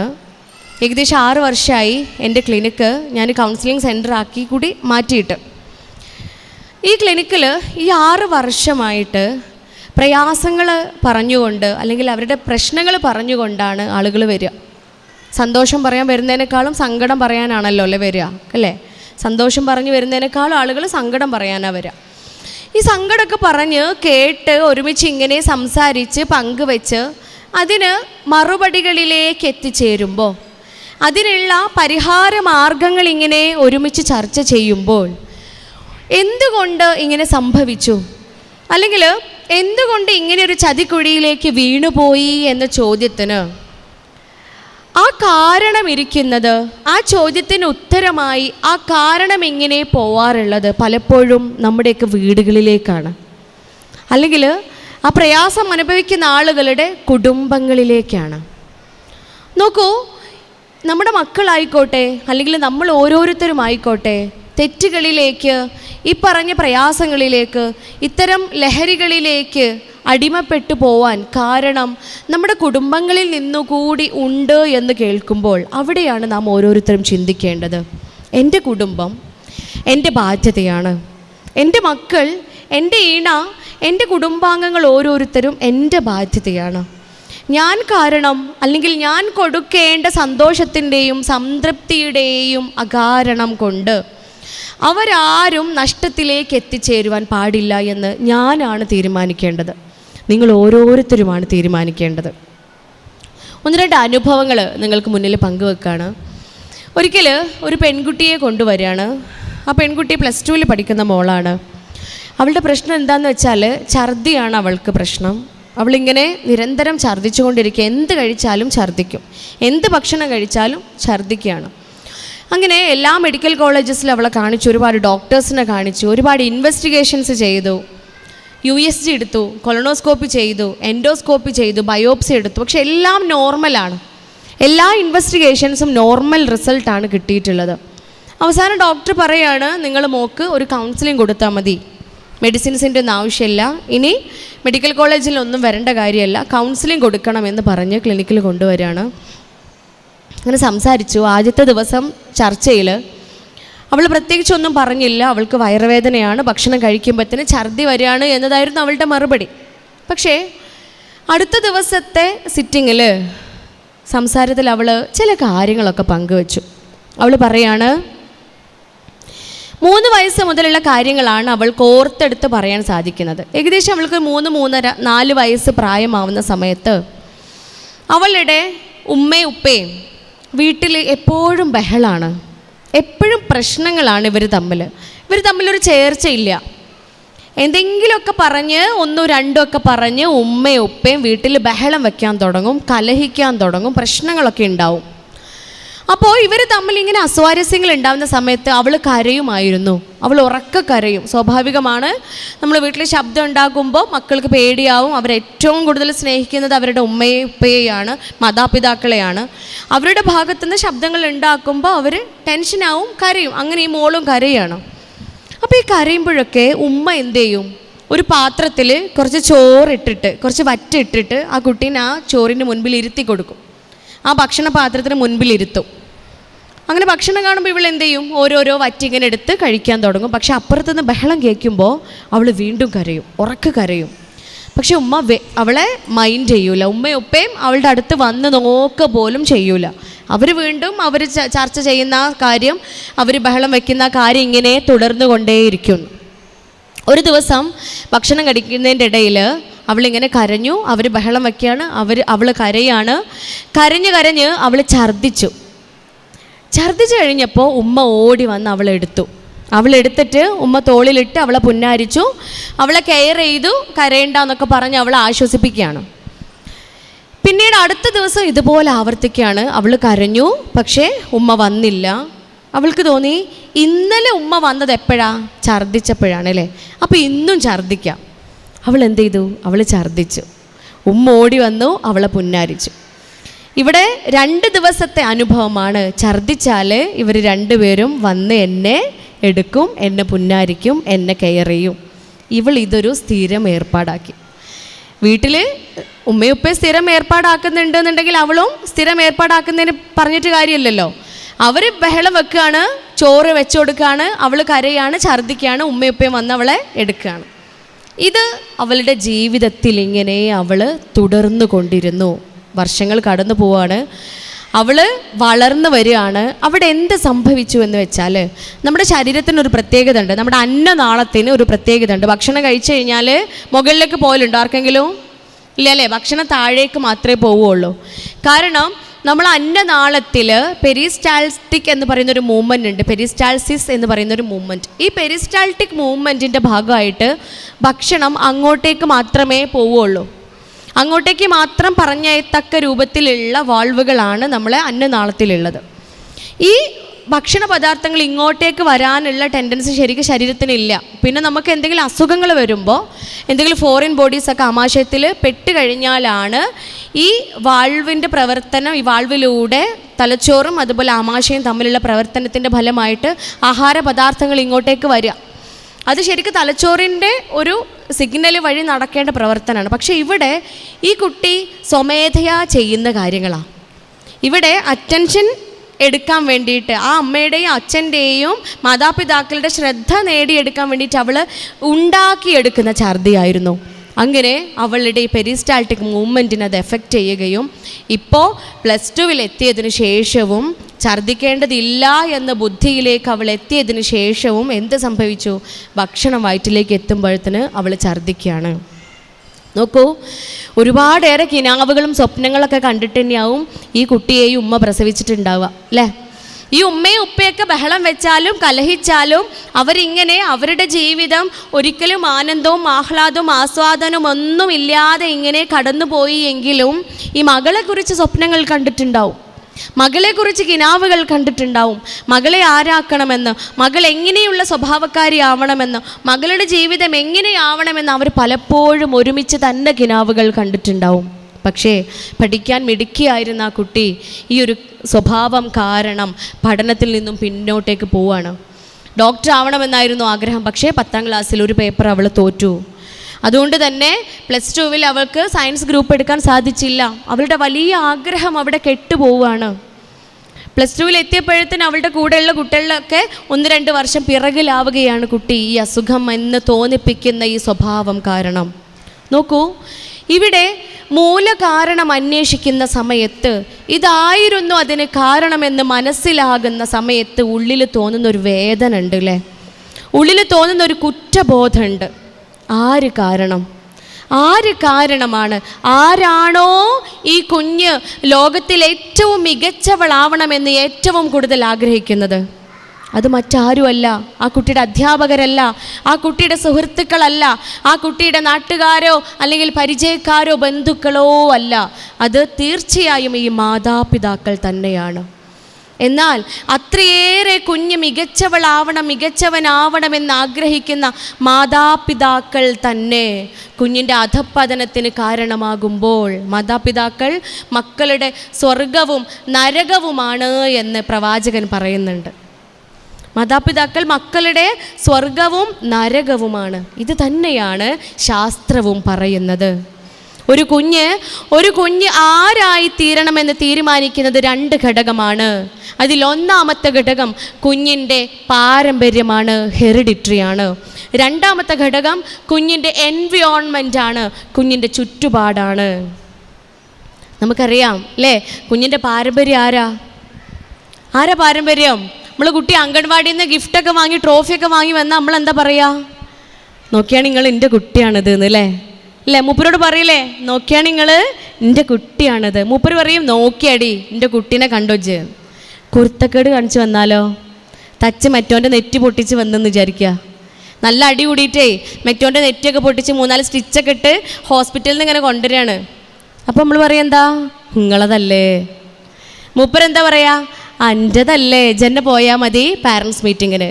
അങ്ങനെ ഉണ്ടോ അല്ലേ? നന്മ കാണുമ്പോൾ, കുഞ്ഞുങ്ങളുടെ നന്മ കാണുമ്പോൾ എൻ്റേതാണെന്ന് അവകാശം പറയാനും, തിന്മ കാണുമ്പോൾ നിൻ്റേതാണെന്ന് പറഞ്ഞ് പഴിചാരുവാനും പോലും അവകാശമില്ല എങ്കിൽ ഓർക്കേണ്ടതുണ്ട്, അവകാശമില്ല.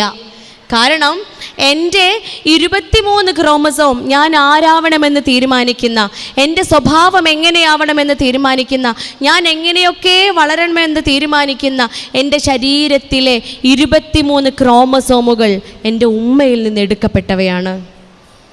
23 ക്രോമസോമുകൾ എൻ്റെ ഉമ്മയുടേതാണ് എങ്കിൽ ബാക്കി വരുന്ന 23 ക്രോമസോം എൻ്റെ ഉപ്പയിൽ നിന്നും എടുത്തതാണ്. നോക്കൂ, ഉപ്പാക്ക് ഒരെണ്ണം ഏറെ കൊടുത്തോ? ഇല്ല അല്ലേ? വാപ്പയാണ്, വീടിൻ്റെ അധികാരിയാണ്, കുടുംബം പോറ്റാനുള്ള ഉത്തരവാദിത്തം അവനാണ്. വാപ്പ ചോര നീരാക്കിയിട്ടാണ് ഈ സുഖങ്ങളെല്ലാം നമ്മൾ ആസ്വദിക്കുന്നത്. അതുകൊണ്ട് വാപ്പാക്ക് 1 ക്രോമസോം ഏറെ കൊടുക്കാം. ദൈവം വിചാരിച്ചിട്ടില്ല അല്ലേ? ഇല്ല, ദൈവം ഒരിക്കലും അങ്ങനെ ഒരു തീരുമാനത്തിലേക്ക് എത്തിയിട്ടുണ്ടായിരുന്നില്ല. ഉമ്മയാണ്. നേരത്തെ നാം ഇങ്ങനെ എണ്ണി പറഞ്ഞ കണക്കില്ലാത്ത അത്രയും പ്രയാസങ്ങൾ അനുഭവിക്കുന്നവളാണ് ഉമ്മ. അന്നും ഇന്നും എന്നും അവൾ മക്കൾക്ക് വേണ്ടി പ്രയാസങ്ങൾ അനുഭവിച്ചു കൊണ്ടിരിക്കുകയാണ്. എന്നാൽ ആ ഉമ്മയ്ക്ക് വേണ്ടി, ആ ഉമ്മയിൽ നിന്നും 1 ക്രോമസോം ഏറെ മക്കൾക്ക് കൊടുത്തിട്ടില്ല. അത് തന്നെയാണ് പാരമ്പര്യം, ഹെറിഡിറ്ററി എന്ന് പറയുന്നത്. ഇവിടെ ഇങ്ങനെ ഉമ്മമാരൊത്തുകൂടിയിരിക്കുമ്പോൾ അത്ര തന്നെ ഉപ്പമാരും അത്ര തന്നെ അച്ഛന്മാരും അവിടെ ഉണ്ടാവണമായിരുന്നു. കാരണം 23 നമ്മളതുള്ളൂ അല്ലേ? ബാക്കി 23 ആരുടെയാ? അച്ഛൻ്റെയാണ്. ബാക്കി 23 അവരുടെ കയ്യിലാണ്. ബാക്കി 50% പപ്പാതിയാണ്. അത് നന്മയാണെങ്കിലും പപ്പാതിയാക്കിയിട്ടെടുക്കുക, തിന്മയാണെങ്കിലും കുരുത്തക്കേടാണെങ്കിലും പകുതിയായിട്ട് എടുക്കേണ്ടതുണ്ട്. അതാണ് ഒരു കുഞ്ഞാരാവണമെന്ന് തീരുമാനിക്കുന്നത്. ആദ്യത്തെ 50% ഹെറിഡിറ്ററി ആണ് എങ്കിൽ അടുത്ത 50% ആ കുഞ്ഞിൻ്റെ ചുറ്റുപാടാണ്. ആ കുഞ്ഞ് ജനിച്ച് വളർന്ന് ജീവിച്ച് വരുന്ന ആ കുഞ്ഞിൻ്റെ ചുറ്റുപാടാണ്. നോക്കൂ, 7 വയസ്സ് വരെ മാത്രമാണ് കുഞ്ഞിൻ്റെ തലച്ചോറ് വളരുന്നത്. ഈ 7-8 വയസ്സിന് ശേഷം കുഞ്ഞിൻ്റെ തലച്ചോറിൻ്റെ ഡെവലപ്മെൻറ്റാണ് സംഭവിക്കുക. ഈ 7 വയസ്സ് വരെ കുഞ്ഞ് എന്തെല്ലാമൊക്കെയാണോ കണ്ടത്, കേട്ടത്, അനുഭവിച്ചത്, അതാണ് കുഞ്ഞിൻ്റെ ഭാവിയെങ്കിൽ 7 വയസ്സ് വരെ കുഞ്ഞ് ഏറ്റവും കൂടുതൽ സമയം ചിലവഴിക്കുന്നത് ആരുടെ കൂടെയാണ്? അയൽവക്കക്കാരെ? അംഗൻവാടി ടീച്ചറോ? ടീച്ചർമാരെ നിങ്ങൾക്ക് പണിയിട്ടിരിക്കുന്നു കേട്ടാ. അംഗൻവാടി ടീച്ചറെ കൂടെയാ? ആരുടെ കൂടെയാ? അമ്മയുടെ കൂടെയാണ് അല്ലേ? നമ്മൾ അങ്കണവാടി ടീച്ചർക്കോ അയൽവക്കക്കാർക്കോ നാട്ടുകാർക്കോ കൂട്ടുകാർക്കോ പണി ഇട്ടുകൊടുക്കാൻ പറ്റൂല. അപ്പണി നമുക്കുള്ളത് തന്നെയാണ്. കുഞ്ഞ് ഏറ്റവും കൂടുതൽ സമയം ചിലവഴിക്കുന്നത് അമ്മയോടൊപ്പം തന്നെയാണ്. അതുകൊണ്ട് തന്നെയാണ് ഇന്നിവിടെ നമ്മളോട് ജാഗ്രത കാണിക്കാൻ പറയുന്നത്. ഈ 7 വയസ്സ് വരെ കുഞ്ഞ് ഏറ്റവും കൂടുതൽ കാണുന്നതും കേൾക്കുന്നതും അനുഭവിക്കുന്നതും എന്നെയും നിങ്ങളെയുമാണ്. നാം എന്താണോ അത് തന്നെയാണ് നമ്മുടെ മക്കളായി തീരുന്നത്.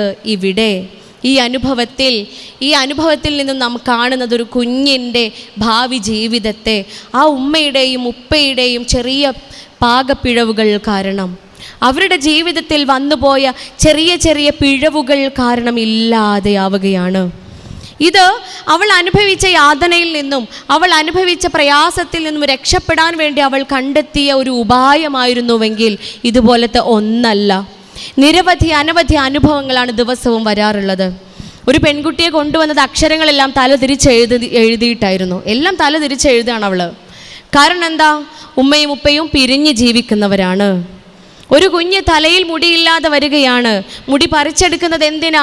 മുടി പറിച്ചെടുക്കുന്ന വേദനയിൽ ഉമ്മയും ഉപ്പയും കലഹിക്കുന്ന യാതന, ആ സങ്കടം അവൻ മറക്കുന്നുണ്ടായിരുന്നു.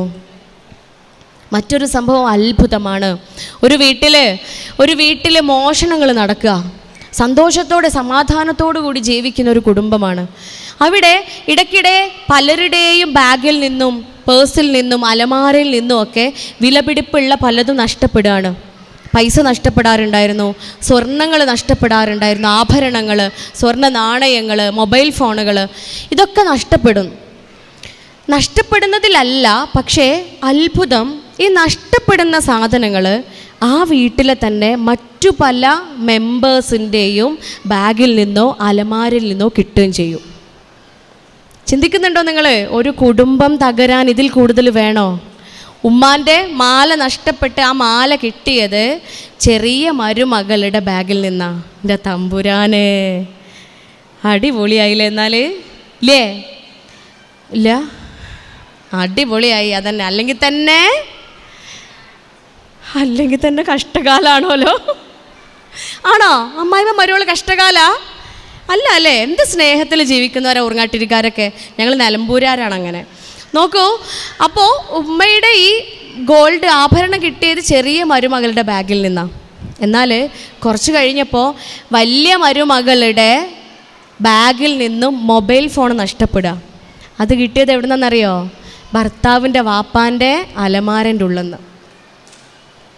ഇതുപോലെ മക്കളുടെ പരസ്പരം ജ്യേഷ്ഠ അനിയന്മാരുടെ എല്ലാവരുടെയും ഏറ്റവും വിലപിടിപ്പുള്ള വസ്തുക്കൾ കാണാൻ ഇല്ലാതാവുക.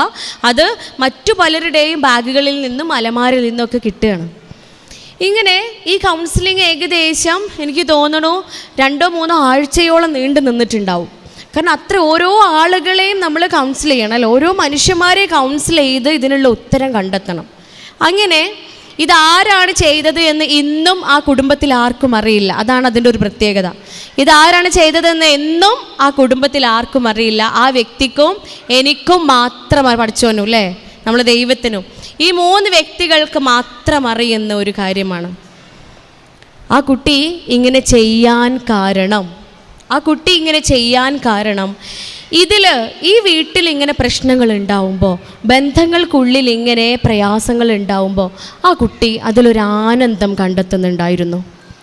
ആ കുട്ടിക്ക് അറിയാതെ അതിലൊരു സന്തോഷം കിട്ടുമായിരുന്നു. വീട്ടിലെല്ലാവരും ഇങ്ങനെ പേടിച്ചിരിക്കുമ്പോൾ ഇതാര് ചെയ്തതാണ്, ഇത് അങ്ങനെ സംഭവിച്ചതാണ്, എല്ലാവരും ആദിയിലിരിക്കുമ്പോൾ, അല്ലെങ്കിൽ ബന്ധങ്ങൾ പരസ്പരം അങ്ങോട്ടും ഇങ്ങോട്ടും സംശയിക്കുമ്പോൾ, അങ്ങോട്ടും ഇങ്ങോട്ടും കുറ്റപ്പെടുത്തുമ്പോൾ, അതൊക്കെ ഇങ്ങനെ കേട്ട് അതെല്ലാം ആസ്വദിച്ച് അതിൽ ആനന്ദം കണ്ടെത്തുന്ന ഒരു ഹൃദയം ആ കുട്ടിക്ക് ഉണ്ടായി. അതിന് കാരണം മറ്റൊന്നുമായിരുന്നില്ല. ആ കുട്ടിയുടെ വീട്ടിൽ, ആ കുട്ടി ജനിച്ച് വളർന്നിരുന്ന സാഹചര്യത്തിൽ ഉമ്മയും ഉപ്പയും യാതൊരു ഐക്യമില്ല എന്ന് മാത്രമല്ല, വളരെ വിഷം വമിക്കുന്ന രൂപത്തിലുള്ള പെരുമാറ്റങ്ങളും സംസാര രീതികളും പ്രവൃത്തികളും ഒക്കെയായിരുന്നു അവർക്കുള്ളിൽ ഉണ്ടായിരുന്നത്. ഇത് കണ്ടും അനുഭവിച്ചും അവളുടെ മനസ്സ് ഇങ്ങനെ വേദനയിൽ സന്തോഷം കണ്ടെത്തുന്ന ഒരു മനസ്സായി തീരുകയാണ്. നോക്കൂ, ഇതിൻ്റെ കാരണം കണ്ടുപിടിക്കാൻ ഒരുപാട് പ്രയാസപ്പെട്ടിട്ടുണ്ടായിരുന്നു. ആ കുട്ടിക്ക് പോലും പറഞ്ഞു തരാൻ സാധിക്കുമായിരുന്നില്ല അതിന് കാരണം ഇതാണ് എന്ന്. ഇതുപോലെയുള്ള അനുഭവങ്ങൾ അനവധിയാണ് ഓരോ ദിവസവും ക്ലിനിക്കിൽ അനുഭവിച്ചു കൊണ്ടിരിക്കുന്നത്. ഇതിനൊക്കെ കാരണം 90% കാരണവും കുടുംബ ബന്ധങ്ങളാണ്. വീട്ടിലെ ഭാര്യയും ഭർത്താവും തമ്മിലുള്ള സ്നേഹത്തിൻ്റെ രാഹിത്യമാണ്. അല്ലെങ്കിൽ അമ്മായിയുമ്മയും മരുമകളും തമ്മിലുള്ള സ്നേഹത്തിൻ്റെ കുറവുകളാണ്. അല്ലെങ്കിൽ സഹോദരങ്ങൾ തമ്മിലുള്ള അകൽച്ചയാണ് എന്ന് കേൾക്കുമ്പോൾ നാം അറിയേണ്ടതുണ്ട്. ഇങ്ങനെയൊക്കെ ആയാലും മക്കൾ വളരൂലേ? മക്കൾ അവരുടെ ആഗ്രഹങ്ങളും സ്വപ്നങ്ങളും കീഴടക്കത്തക്ക രൂപത്തിലായി തീരൂലേ എന്ന ചോദ്യത്തിന് ഇല്ല എന്നത് തന്നെയാണ് മറുപടി. ഒരിക്കൽ ഒരു മകനും ഭാര്യയും കൂടെ കൗൺസിലിങ്ങിന് വരികയാണ് ക്ലിനിക്കിൽ. അങ്ങനെ മരുമകൾ അമ്മായിയമ്മയെക്കുറിച്ച് ഇങ്ങനെ പ്രശ്നങ്ങൾ പറഞ്ഞുകൊണ്ടിരിക്കുക. അമ്മായിയമ്മ ചെയ്ത ഓരോ കാര്യങ്ങളും പ്രയാസങ്ങളും പറഞ്ഞുകൊണ്ടിരിക്കുകയാണ്. ഇതിങ്ങനെ പറയുന്നതിനിടയിൽ മൂപ്പരുടെ മടിയിൽ 4 വയസ്സായ അവരുടെ മോളുണ്ട്. ഈ മോള് പെട്ടെന്ന് ഉമ്മയുടെ വായ പൊത്തി പിടിച്ചിട്ട് എൻ്റെ അടുത്ത് പറയാ, ഡോക്ടറെ, എൻ്റെ ഉമ്മ പറയണത് ഒക്കെ ഒന്നും വിശ്വസിക്കണ്ടട്ടാ, എൻ്റെ ഉമ്മമ്മ പാവാണ് എന്ന്. എങ്ങനെയുണ്ട്?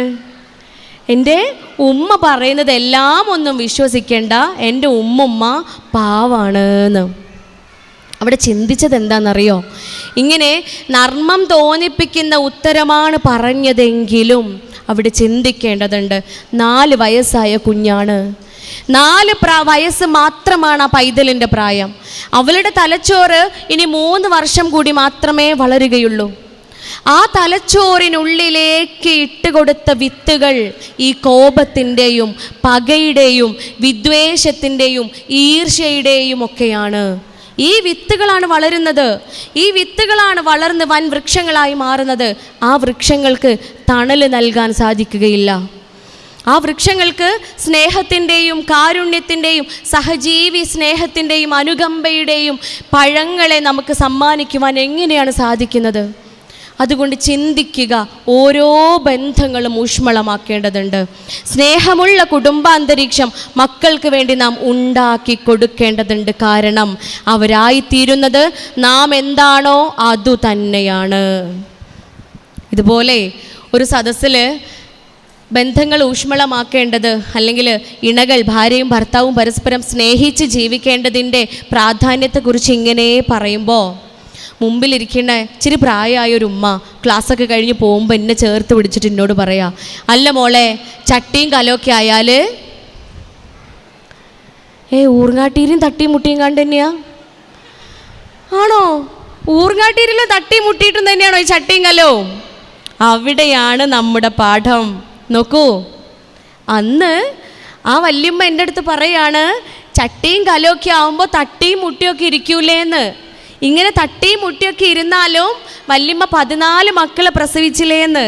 പ്രസവിച്ചതിലല്ല കാര്യം. പിന്നെ വല്യമ്മ പറയാ, ഈ 14 മക്കളിൽ വലിയ മോന് റിട്ടയേർഡ് തഹസിൽദാറാണ്, എൻ്റെ 2ാമത്തെ മോന് റിട്ടയേർഡ് BDO ആണ്, എൻ്റെ 3ാമത്തെ മോന് ഹയർ സെക്കൻഡറി പ്രിൻസിപ്പാളാണ്, എൻ്റെ 4ാമത്തെ മോന് കോളേജ് അധ്യാപകനാണ്, എൻ്റെ 5ാമത്തെ മോന് HM ആണ്.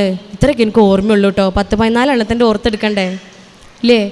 ഇത് മറവിയില്ലാതെ മനോഹരമായി മക്കളെ വളർത്തി വലുതാക്കിയ ആ കഥയുണ്ടല്ലോ, ആ സന്തോഷമുണ്ടല്ലോ, ഒറ്റ ശ്വാസത്തിൽ ആ ഉമ്മ എനിക്ക് വിവരിച്ച് പറഞ്ഞു തന്നു. എന്നിട്ട് നിങ്ങൾക്ക് 1, 2 വളർത്താനാണോ ഈ നയിപ്പ് എന്നൊരു ചോദ്യവും. എന്നിട്ട് നിങ്ങൾക്ക് 1, 2 ഒക്കെ വളർത്താനാണോ ഈ പ്രയാസം എന്നൊരു ചോദ്യം കൂടെ ഇങ്ങനെ അങ്ങ് വെച്ച് പോവാണ്. അത് ചിന്തിക്കേണ്ട ഒരു വിഷയം തന്നെയാണ് അല്ലേ? അവിടെ പറയാനുള്ളത് എന്താണെന്നറിയോ? പണ്ടത്തെ ഈ ചട്ടിയും കലവും തട്ടിയും മുട്ടിയും ഒക്കെ ഇരുന്നാലും ആ ചട്ടിയിൽ അല്പം വിള്ളലും പൊട്ടലും ഒക്കെ ഉണ്ടായാലും ആ ചട്ടിയിൽ അരി വേവുമായിരുന്നു. ആ അരി കഞ്ഞിയോ ചോറോ ഒക്കെയായി നമ്മുടെ മക്കളുടെ വിശപ്പടക്കുമാറ് വെന്ത് വരുമായിരുന്നു. മക്കളത് ആസ്വദിച്ച് കഴിക്കുകയും ചെയ്യുമായിരുന്നു. പക്ഷേ ഇന്നത്തെ ചട്ടിയും കലവും തട്ടിയും മുട്ടിയിരുന്നാൽ, അതിൽ വിള്ളൽ വന്നാൽ, അതിൽ പൊട്ടലുണ്ട് എങ്കിൽ ആ ചട്ടിയെയും കലത്തെയും നീട്ടി എറിയാനേ പറ്റുള്ളൂ. കാരണം അതിൽ അരി വേവൂല. ആ അരി വേവാനുള്ള അരിയല്ല.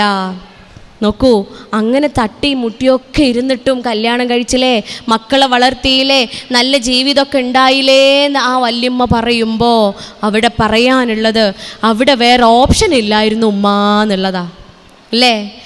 നിങ്ങൾക്കും എനിക്കൊന്നും മുമ്പിൽ വേറെ ഓപ്ഷൻസ് ഉണ്ടായിരുന്നില്ല. മാതാപിതാക്കൾ ഇങ്ങനെ കലഹിച്ച് ജീവിച്ചാലും, വീട്ടിൽ സ്വസ്ഥതയില്ലെങ്കിലും സമാധാനം ഇല്ലെങ്കിലും, 18 കഴിഞ്ഞാൽ അല്ലെങ്കിൽ 21 കഴിഞ്ഞാൽ, പഠനം കഴിഞ്ഞാൽ, ജോലി കിട്ടിക്കഴിഞ്ഞാൽ വിവാഹം എന്ന് പറയുന്ന മനോഹരമായ അടുത്ത ഒരു അവസ്ഥയിലേക്ക് കാലെടുത്ത് വെക്കുക മാത്രമായിരുന്നു നമുക്ക് മുൻപിലുണ്ടായിരുന്ന ഓപ്ഷൻ. ഇപ്പം അങ്ങനെയാണോ? തട്ടിയും മുട്ടിയും വിള്ളൽ വന്ന് പൊട്ടിക്കിടക്കണ ഈ ചട്ടീനെയും കലത്തിനെയും കണ്ടാൽ ആ ചട്ടിയും കലവും ഉള്ള ഒരു ജീവിതം വേണ്ട എന്ന് തീരുമാനിക്കാൻ മുൻപിൽ ഒരുപാട് മറ്റനേകം ആനന്ദങ്ങളുണ്ട്. വിവാഹം കൂടാതെയുള്ള അനേകമായിരം ആനന്ദങ്ങൾ, ലഹരികൾ മുൻപിലുണ്ട്. എന്തിന് കല്യാണം കഴിക്കണം? എന്തിനാണ് കല്യാണം കഴിക്കുന്നത്? എൻ്റെ ഉമ്മുമ്മ എടവണ്ണ ജമീല ടീച്ചർ എഴുതിയ 15 വർഷങ്ങൾക്ക് മുൻപ് എഴുതിയ വരികളാണ്. ഇങ്ങനെയാണ്: എന്തിനാണ് പൊന്നിലഞ്ഞി പൂവണിഞ്ഞ് നിൽക്കണ്, എപ്പോഴാണ് കാറ്റ് വന്ന് താലി നിന്നെ കെട്ടണ്? ലല്ലലല്ലം ലാലലല്ലം ആടിടും തെങ്ങോലയിൽ താളമിട്ട് മേളമിട്ട് പൂങ്കുയില് പാടണ്. താമരപ്പൂ മാരനെന്തേ ഇത്ര താമസിക്കണ്? ഈ വരികൾ മംഗല്യ സൗഭാഗ്യം ലഭിക്കാത്ത, സ്ത്രീധനക്കുറവ് മൂലം മംഗല്യ സൗഭാഗ്യം ലഭിക്കാത്ത ഒരു പെൺകുട്ടി അവളുടെ യാതനകൾ പാടുകയാണ്. പക്ഷേ ഉണ്ടല്ലോ, 15 വർഷങ്ങൾക്ക് മുൻപേ ഈ വരികൾ ആസ്വദിക്കപ്പെട്ടിരുന്നു. ഇന്ന് ഈ കാലഘട്ടത്തിൽ നമ്മുടെ ന്യൂ ജനറേഷൻ മക്കളുടെ മുൻപിൽ വെച്ച് ഞാൻ ഈ വരികൾ പാടിയാൽ ആർക്കും ആസ്വദിക്കാൻ കഴിയൂല. കാരണം ഇതിൻ്റെ അവസാന വരികൾ എന്താ? താമരപ്പൂമാരൻ എന്തേ ഇത്ര താമസിക്കണു? ആർക്കാണികളെ താമരപ്പൂമാരനെ വേണ്ടത്? ആർക്ക് വേണം താമരപ്പൂമാരനെ? കാരണം നമുക്ക് മുൻപിൽ ഓപ്ഷൻസ് ഉണ്ട്. അതെന്തിൻ്റെയാ? ലിവിങ് ടുഗദറിൻ്റെയാണ്, അത് ഡേറ്റിങ്ങിൻ്റെയാണ്, അത് ലെസ്ബിയനിസത്തിൻ്റെയാണ്, അത് ഗേയിസത്തിൻ്റെയാണ്, അത് ഹോമോസെക്ഷുവാലിറ്റിയുടേതാണ്, അത് സിഗ്മയുടേതാണ്, അത് ജെൻഡർ ന്യൂട്രാലിറ്റിയുടേതാണ്. ഇതൊക്കെ ഉണ്ടാവുമ്പോൾ എന്തിനാ കല്യാണം കഴിക്കണത്? എന്തിനാ കുടുംബം? ക്ലിനിക്കിൽ കുട്ടികൾ വന്ന് ചോദിക്കണത് എന്തിനാ ഡോക്ടറെ വേലിയമ്മ കിടക്കുന്ന പാമ്പിനെടുത്ത് തോളിലിടണത് എന്ന്, എന്തിനാണ് വയ്യാവേലി എടുത്ത് തലയിലേറ്റണത് എന്ന്. അപ്പോൾ വിവാഹം അനിവാര്യമല്ലേ മോളെ? കുടുംബജീവിതം നമുക്കൊക്കെ അഭിവാജ്യ ഘടകമല്ലേ? അത് വേണം. മനുഷ്യ സഹജമായ വികാരങ്ങളുടെ സൂക്ഷിപ്പിന് അത് നിർബന്ധമാണ്. അത് മനുഷ്യൻ്റെ ഏറ്റവും നല്ല ജീവിതം മുന്നോട്ട് കൊണ്ടുപോകാൻ അനിവാര്യമാണ് എന്ന് പറയുമ്പോൾ അവർ പറയുക, എന്നിട്ടാ എന്നും രാത്രിൻ്റെ ഉമ്മ അടുക്കളയിൽ നിന്ന് കരയൽ, എന്നിട്ടാണ് എൻ്റെ ഉപ്പ കല്യാണം കഴിച്ച അന്ന് മുതൽ സമാധാനം ഉപ്പ അനുഭവിച്ചിട്ടില്ല എന്ന് ഇടയ്ക്കിടയ്ക്ക് ഞങ്ങളോട് പറയണത്. എന്തിനാ ഡോക്ടറെ? കാരണം ലിവിങ് ടുഗദർ ഉണ്ട്, അവിടെ ബാധ്യതകളില്ല, അവിടെ ബാധ്യതകൾ വേണ്ട. ജാതിയുടെയോ മതത്തിൻ്റെയോ അല്ലെങ്കിൽ മൂല്യബോധങ്ങളുടെയോ യാതൊരു അതിർവരമ്പുകളും അവിടെ ഇല്ല. അവിടെ ഇഷ്ടമുള്ള ആളുകളെ ബാധ്യതകളില്ലാതെ കുറച്ച് ദിവസത്തിന് മാത്രം കൊണ്ടടക്കാം, അല്ലേ? അതാണ് ലിവിങ് ടുഗദർ. 2-3 മാസത്തിൻ്റെ കാര്യമുള്ളൂ. അത് കഴിഞ്ഞ് ടാറ്റാ പറഞ്ഞ് മടങ്ങിപ്പോരാം, ഇല്ലേ? ഇനി അതിനേക്കാൾ അഡ്വാൻസ്ഡ് ആയിട്ടുള്ള വേറൊരു ഓപ്ഷൻ ഉണ്ട്, ഡേറ്റിംഗ്. എന്താ? കുറച്ച് ദിവസം 1-2 ആഴ്ച മാത്രം പ്രേമിച്ച് നടന്നാൽ മതി. അത് കഴിഞ്ഞാൽ അടുത്തയാളെ അതിനേക്കാൾ വൈവിധ്യങ്ങൾ നിറഞ്ഞ മറ്റാളുകളെ തിരഞ്ഞ് നമുക്ക് പോവാം. അതാണ് ഡേറ്റിംഗ്. അല്ലെങ്കിൽ ലെസ്ബിയനിസം, ഹോമോസെക്ഷുവാലിറ്റി, ബൈസെക്ഷുവാലിറ്റി, പെണ്ണിനും പരസ്പരം കല്യാണം കഴിക്കാം, ആണിനും പരസ്പരം കല്യാണം കഴിക്കാം. പ്രിയരെ, നാം ഓരോരുത്തരും മനസ്സിലാക്കേണ്ടതുണ്ട്, ഞാനും നിങ്ങളും ഉമ്മമാരാണ്, നമ്മൾ അമ്മമാരാണ്. നമ്മുടെ മക്കൾ വളരുന്നത് ഈ സമൂഹത്തിലാണ്. എന്താണ് ലെസ്ബിയനിസം എന്ന് പഠിപ്പിച്ചു കൊടുക്കുകയും നിനക്ക് അങ്ങനെ ആയിക്കൂടെ എന്ന ജെൻഡർ ന്യൂട്രാലിറ്റിയെക്കുറിച്ച് മക്കളുടെ കുഞ്ഞു ഹൃദയങ്ങളിലേക്ക് ഇട്ടുകൊടുക്കുന്ന കാലഘട്ടമാണ്. എത്ര കേസുകളാണെന്നറിയോ വരാറുള്ളത്? എൻ്റെ അടുത്ത് ഏറ്റവും കൂടുതൽ കേസുകൾ വരാറുള്ളത് നമ്മുടെ നാട്ടിൽ നിന്നാണ്, അമേരിക്കയിൽ നിന്നും പാകിസ്ഥാനിൽ നിന്നൊന്നും അല്ല. നമ്മുടെ നാട്ടിലെ കുഞ്ഞുങ്ങൾ, പെൺകുട്ടികൾ പറയാണ് എനിക്ക് പെൺകുട്ടിയെ വിവാഹം കഴിച്ചാൽ മതി, ആൺകുട്ടികൾ പറയാണ് എനിക്ക് ആൺകുട്ടി വിവാഹം കഴിച്ചാൽ മതി. സഹിക്കോ? ഒരു ഉമ്മാക്ക് സഹിക്കോ?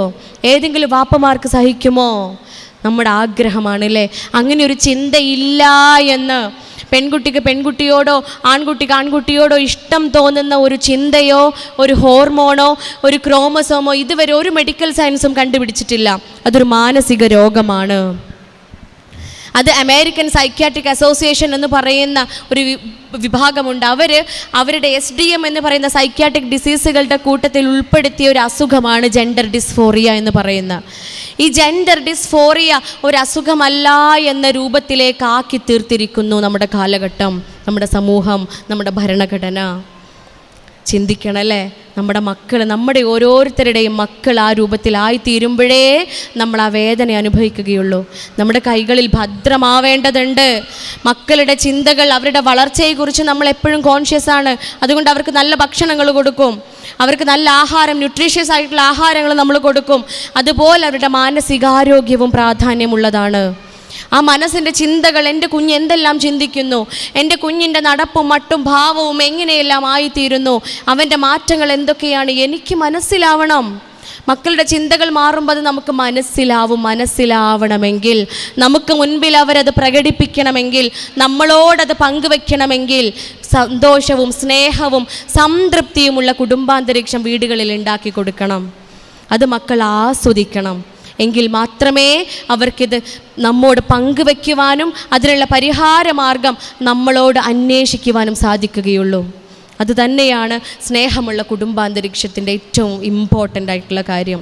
ചിന്തിക്കുക, മക്കൾക്ക് മുൻപിൽ വെച്ച് നിങ്ങൾ സ്നേഹം പ്രകടിപ്പിക്കുക എന്ന് തന്നെയാണ് എല്ലാ മതങ്ങളും പറയുന്നത്. അത് തന്നെയാണ്. നിങ്ങൾ ഇണകളാക്കപ്പെട്ടത് പരസ്പരം സ്നേഹിക്കുവാനും ആനന്ദിക്കുവാനും ആഹ്ലാദിക്കുവാനും എന്ന് പരിശുദ്ധ ഖുർആൻ പറയുമ്പോൾ, ഹിന്ദു മിത്തോളജി പറയുന്നുണ്ട്, ലക്ഷ്മി ദേവി ഒരിക്കൽ ശ്രീകൃഷ്ണന് കുടിക്കാൻ വേണ്ടി തിളച്ച പാല് നൽകുകയാണ്. ശ്രീകൃഷ്ണൻ ഉരുകിയില്ലാതെയാവുമ്പോൾ തൻ്റെ ഏറ്റവും പ്രിയപ്പെട്ട രാധയും അവിടെ ഉരുകിയില്ലാതെയാവുന്നു എന്ന് പറയുമ്പോൾ, അവർ തമ്മിലുള്ള പ്രണയമാണ്, സ്നേഹമാണ് അവിടെ നമുക്ക് മുൻപിൽ കാണിച്ചു തരുന്നത്. യേശു ക്രിസ്തു താൻ സ്നേഹിക്കുന്ന ഏറ്റവും കൂടുതൽ താൻ സ്നേഹിക്കുന്നത് തൻ്റെ ചർച്ചിനെയാണ്. അതുപോലെ ഇണകൾ പരസ്പരം സ്നേഹിക്കുമാറാവട്ടെ എന്ന് പരിശുദ്ധ ബൈബിൾ നമ്മെ ഉണർത്തുമ്പോൾ, എല്ലാ മതങ്ങളും എല്ലാ ശാസ്ത്രവും എല്ലാം നമ്മളോട് ഉണർത്തുന്നത് സ്നേഹിക്കുവാനാണ്. ആ സ്നേഹമുള്ള കുടുംബാന്തരീക്ഷം മക്കളിൽ കാണിച്ചു കൊടുക്കുവാനാണ്. 3 ക്യാമറയ്ക്ക് മുൻപിലാണ് ഞാൻ ജീവിക്കുന്നത്, അല്ലേ? നിങ്ങൾ വിചാരിക്കണം ഇവിടെ ഒരു ക്യാമറയല്ലേ ഉള്ളൂ എന്ന്. അല്ലേ? ഈ ക്യാമറ ഇങ്ങനെ നിങ്ങളുടെ മുൻപിൽ തിരിയുമ്പോൾ നിങ്ങളൊക്കെ എന്ത് ചെയ്യും? നമ്മൾ എന്ത് ചെയ്യും? ഫോൺ എടുക്കും, ഫോണിൻ്റെ ഫ്രണ്ട് ക്യാമറ ഓണാക്കി നോക്കും, മൊഞ്ചല്ലേ എന്ന്, ഇല്ലേ? തട്ടൊക്കെ ഒന്ന് ശരിയാക്കും നമ്മൾ, അല്ലെങ്കിൽ പൊട്ടൊക്കെ ഒന്ന് ശരിയായ ഭാഗത്തല്ലേ എന്നൊക്കെ ഒന്ന് നോക്കി ഒന്ന് മൊഞ്ചാക്കി മാറ്റും മുഖം. കാരണം എന്താ? വീഡിയോ എടുക്കുകയാണ്. ആ വീഡിയോ നാളെ ചിലപ്പോൾ ഊർങ്ങാട്ടീരിൻ്റെ ഗ്രൂപ്പിൽ വരും, അങ്കണവാടി ഗ്രൂപ്പിൽ ആ വീഡിയോ വരും. ആ വീഡിയോ വരുമ്പോൾ നമ്മളെ മാത്രം സൂം ചെയ്ത് നോക്കൂല്ലേ? അത് നമ്മളൊരു പ്രത്യേകത അല്ലേ? ഫോട്ടോ കിട്ടുമ്പോൾ നമ്മളെ മാത്രം സൂം ചെയ്ത് നോക്കും. ഞാൻ ഓക്കെ ആണോ? നെക്സ്റ്റ് പ്രോസസ്സ് എന്താ? ഫോർവേഡിങ്. നെക്സ്റ്റ് നമ്മൾ ഫോർവേഡ് ചെയ്യും. അടുത്തിരിക്കുന്ന ആളെ കോലം ചിലപ്പോൾ നോക്കാനും കൂടി പറ്റാത്ത കോലീകാരം. അത് നമ്മൾ നോക്കുമോ? ഇല്ല. അത് നമ്മൾ അങ്ങനെയാണ്. നമ്മളെ മാത്രം നോക്കിയാൽ ഇത് നല്ല ഫോട്ടോ, ഇത് തന്നെ നിങ്ങൾ ഫ്രെയിം ചെയ്താൽ മതി എന്ന് പറയും. അതുപോലെ ഈ വീഡിയോ നമ്മൾ നോക്കുമ്പോൾ അതിൽ മൊഞ്ചല്ലാത്ത വല്ലതും ഉണ്ടെങ്കിൽ അതിന് ഓപ്ഷൻസ് ഉണ്ട്. എന്താ? എഡിറ്റ് ചെയ്യാം. എന്തോരം എഡിറ്റിംഗ് ഓപ്ഷൻസ് ഉണ്ട് അല്ലേ? എഡിറ്റിംഗ് ആപ്ലിക്കേഷൻസ് എന്തോരുണ്ട്. അതൊക്കെ വെച്ചിട്ട് നമുക്ക് ആ വീഡിയോ നിഷ്പ്രയാസം എഡിറ്റ് ചെയ്തെടുക്കാം. പക്ഷേ ഉണ്ടല്ലോ, ഞാൻ 3 ക്യാമറയ്ക്ക് മുമ്പിൽ ജീവിക്കുന്ന ആളാണ്. 4ാം ക്ലാസ് പഠിക്കുന്ന ഒരു ക്യാമറയും 3ാം ക്ലാസ് പഠിക്കുന്ന ഒരു ക്യാമറയും LKG പഠിക്കുന്ന ഒരു ക്യാമറയും. എൻ്റെ മക്കളെ, ഈ 3 ക്യാമറകളും എന്നെ ഇങ്ങനെ വീഡിയോ എടുത്തോണ്ടിരിക്കുക. എന്നെ അവർ ഒപ്പിയെടുത്തോണ്ടിരിക്കുകയാണ്. ഞാൻ പറയുന്നത്, ഞാൻ സംസാരിക്കുന്നത്, എൻ്റെ വാക്കുകൾ, എൻ്റെ ചിന്തകൾ, എൻ്റെ പ്രവൃത്തികൾ, ഞാൻ കേൾക്കുന്നത്, ഇതെല്ലാം എൻ്റെ മക്കൾ ഇങ്ങനെ റെക്കോർഡ് ചെയ്തുകൊണ്ടിരിക്കുകയാണ്. നാളെ ആ വീഡിയോകളെല്ലാം എൻ്റെ മുൻപിൽ പ്രദർശിപ്പിക്കപ്പെടും. അത് അവരുടെ ജീവിതത്തിലൂടെ എൻ്റെ മുൻപിൽ ഇങ്ങനെ പ്രദർശിപ്പിക്കപ്പെടും. പക്ഷേ ആ വീഡിയോക്കൊരു പ്രത്യേകത ഉണ്ടാവും, എഡിറ്റ് ചെയ്യാൻ ഓപ്ഷൻ ഉണ്ടാവില്ല. അത് മൊഞ്ചല്ല എങ്കിൽ അവിടെ എഡിറ്റ് ചെയ്യാൻ യാതൊരു ഓപ്ഷനും ഉണ്ടാവില്ല.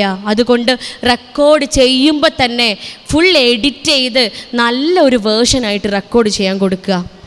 ഫുൾ ഫോർമാറ്റ് ചെയ്ത് ഏറ്റവും നല്ലൊരു കുടുംബ ജീവിതമാക്കിക്കൊണ്ട് മക്കൾക്ക് റെക്കോർഡ് ചെയ്യാൻ മുന്നിൽ വെച്ച് കൊടുക്കുക, മുന്നിൽ അനുഭവിപ്പിച്ച് കൊടുക്കുക എന്നതാവണം നമ്മൾ ഓരോരുത്തരും ശ്രദ്ധിക്കേണ്ട, സൂക്ഷിക്കേണ്ട പാഠങ്ങൾ. മാതാപിതാക്കൾ വന്നിട്ട് മക്കൾക്ക് മുൻപിൽ കാലിൽ വീണ് കരയാണ് ഓരോ ദിവസവും. ക്ലിനിക്കിൽ ഞാൻ കാണുന്ന അനുഭവങ്ങളാണ്. പെൺകുട്ടികൾ ഇങ്ങനെ ഇരിക്കും, അവർ യാതൊരു അനക്കവും ഇല്ലാതെ മനസ്സിൻ്റെ കോണിൽ നിന്നും ഒരു കാരുണ്യം പോലും ഈ മാതാപിതാക്കളോട് തോന്നാതെ, ഒരു തുള്ളി കണ്ണുനീര് പോലും കണ്ണിൽ നിന്നും പൊടിയാതെ കല്ലായിട്ടിരിക്കും അവർ മുൻപിൽ. ഉമ്മയും ഉപ്പയും കാലിൽ വീണ് കരയുന്നുണ്ടാവും. ഉമ്മയും ഉപ്പയും കാലിൽ വീണ് കരയുന്നുണ്ടാവും, പൊന്നുമോളെ ഞങ്ങളോട് ഇങ്ങനെ ചെയ്യല്ലേ എന്ന് പറഞ്ഞിട്ട്. കാണാത്ത ഭാവത്തിൽ, കേൾക്കാത്ത ഭാവത്തിൽ എന്നിട്ടും മക്കൾ ഇങ്ങനെ തുടരുന്നുവെങ്കിൽ നാം ഓർക്കേണ്ടതുണ്ട്, അവർ കണ്ടിരുന്ന, അവരനുഭവിച്ചിരുന്ന ഒരു സമയത്ത് അവർക്ക് കൊടുക്കേണ്ടതുപോലെ കൊടുത്തിട്ടുണ്ടോ? ഉണ്ട് എങ്കിൽ തിന്മകളിലേക്ക് പോവുമ്പോൾ അവരോർക്കും, എൻ്റെ ഉമ്മയുടെ, എൻ്റെ ഉപ്പയുടെ മുഖം, എൻ്റെ അമ്മയുടെ, എൻ്റെ അച്ഛൻ്റെ ആ സ്നേഹം മാത്രം പകർന്നു നൽകിയ ആ മുഖം കുറ്റബോധത്തിൻ്റെ ആഴത്തിലും അർത്ഥത്തിലും അവരുടെ ഉള്ളിലേക്ക് ഇങ്ങനെ കടന്നു വരും. അതാണ് നമ്മുടെ ബാധ്യത. സ്നേഹമുള്ള കുടുംബാന്തരീക്ഷം ഉണ്ടാക്കി കൊടുക്കുക. ഭാര്യ ഭർത്താക്കന്മാരാണ്, ആണും പെണ്ണുമാണ്, പ്രശ്നങ്ങൾക്ക് കാരണം ഉണ്ടാവും. ഒരുപക്ഷെ ഇണക്കത്തോടൊപ്പം പിണക്കവും ഉണ്ടായേക്കാം. പക്ഷെ പിണക്കങ്ങൾ നമ്മുടെ സ്വകാര്യതകളിൽ ഒതുക്കുക, ഇണക്കങ്ങൾ മക്കളിലേക്ക് കൂടി അവരിലേക്ക് കൂടി എത്തിക്കുക. ഇതാണ് നാം ശ്രദ്ധിക്കേണ്ടത്. ഇങ്ങനെയുള്ള സ്നേഹമുള്ള കുടുംബാന്തരീക്ഷം മക്കൾക്ക് നൽകുക. അവർക്ക് എന്തും വന്ന് പറയുവാനും പങ്കുവയ്ക്കുവാനുമുള്ള സാഹചര്യം വീടുകളിൽ ഉണ്ടാക്കി കൊടുക്കുക. വിദ്യാഭ്യാസം, സ്വന്തം കാലിൽ നിൽക്കാനുള്ള വിദ്യാഭ്യാസം അതേതറ്റം വരെ പോയിട്ടാണെങ്കിലും മക്കൾക്ക് നൽകേണ്ടതുണ്ട്. ഈ രൂപത്തിൽ സ്നേഹത്തോടെ മക്കളെ വളർത്തിയോ ആ പട്ടം അവരുടെ വിജയം കരസ്ഥമാക്കുവാൻ ആകാശമുട്ടേ പറന്നുയരട്ടെ. ആ പട്ടത്തിൻ്റെ ഒരറ്റം നമ്മുടെ കൈകളിൽ ഭദ്രമായിരിക്കും. ലോകത്തിൻ്റെ ഏതറ്റങ്ങളിൽ പോയി അവർ വിദ്യാഭ്യസിച്ചാലും എൻ്റെ അമ്മ, എൻ്റെ അച്ഛൻ, എൻ്റെ ഉമ്മ, എൻ്റെ ഉപ്പ, എൻ്റെ കുടുംബം എന്ന ബോധം, ആ സ്നേഹം അവർക്കുള്ളിൽ അപ്പോഴും അവശേഷിക്കുന്നുണ്ടാവും. ആ അറ്റം, ആ പട്ടത്തിൻ്റെ ഒരറ്റം നമ്മുടെ കൈകളിൽ ഭദ്രമാണ് എങ്കിൽ സൂക്ഷിക്കുക. നന്മ നൽകേണ്ടത്, ധാർമ്മികത നൽകേണ്ടത് നമ്മുടെ പ്രവൃത്തികളിലൂടെയാണ്. നമ്മുടെ വാക്കുകളിലൂടെയും നമ്മുടെ പ്രവൃത്തികളിലൂടെയും അവരിങ്ങനെ ഉൾക്കൊണ്ടുകൊണ്ടിരിക്കുന്ന, അവരിങ്ങനെ മാതൃകകളാക്കിക്കൊണ്ടിരിക്കുന്ന നാം ഓരോരുത്തരും ധാർമ്മികത നിറഞ്ഞവരാണോ? പരസ്പരം വിദ്വേഷവും പകയുമില്ലാതെ പരസ്പരം ഇണങ്ങിയും സ്നേഹിച്ചും മാത്രം ജീവിക്കുന്നവരാണോ? എങ്കിൽ നമ്മുടെ മക്കളും ആ രൂപത്തിലുള്ളൊരു സമൂഹമായി തീരുക തന്നെ ചെയ്യും. സൂക്ഷിക്കുക, ജാഗ്രത പാലിക്കുക. മക്കൾ ഓരോരുത്തരും, നമ്മുടെ ഓരോരുത്തരുടെയും കുടുംബം കൺകുളിർമയേകുന്ന, നമ്മുടെ കണ്ണിന് കുളിരേകുന്ന മക്കളായി വളരുമാറാവട്ടെ. നമ്മുടെ സമ്പത്ത്, നമ്മുടെ സന്താനങ്ങൾ, ഇതൊക്കെ നമുക്ക് അലങ്കാരമാണ്, അല്ലേ? അലങ്കാരമാണ്. തോരണങ്ങൾ തൂക്കിയതുപോലെ ഇവിടെ തോരണങ്ങൾ, ഈ ബൾബുകളൊക്കെ ഇവിടെ അലങ്കാരമാണ്, അല്ലേ? ആ ബൾബുകളില്ലെങ്കിലും ഇവിടെ വെളിച്ചം ഉണ്ടാവും, പക്ഷെ അത് അലങ്കാരമാണ്. ആ അലങ്കാരം ഒരിക്കലും അലങ്കോലമായി മാറാൻ പാടില്ല. നമ്മുടെ മക്കൾ അലങ്കോലമായി മാറാതെ എന്നും നമുക്ക് അലങ്കാരം തന്നെയായി അവശേഷിക്കുവാൻ, അവർക്ക് അതിനുചിതമായ ജീവിത രീതി, ജീവിതാനുഭവങ്ങൾ അവർക്ക് വേണ്ടി കാഴ്ചവെക്കുവാൻ നിങ്ങൾക്കും എനിക്കും നമുക്ക് ഓരോരുത്തർക്കും സാധിക്കുമാറാവട്ടെ. ഏറ്റവും നല്ല മക്കൾ, നാളെ അവരെ ഓർത്ത് അഭിമാനിക്കുന്ന മാതാപിതാക്കളിൽ നമ്മൾ ഓരോരുത്തരും ഉൾപ്പെടുമാറാവട്ടെ. എല്ലാവിധ ആശംസകളും പകർന്നുകൊണ്ട് എല്ലാവർക്കും ഒരിക്കൽ കൂടി നന്ദി, നമസ്കാരം.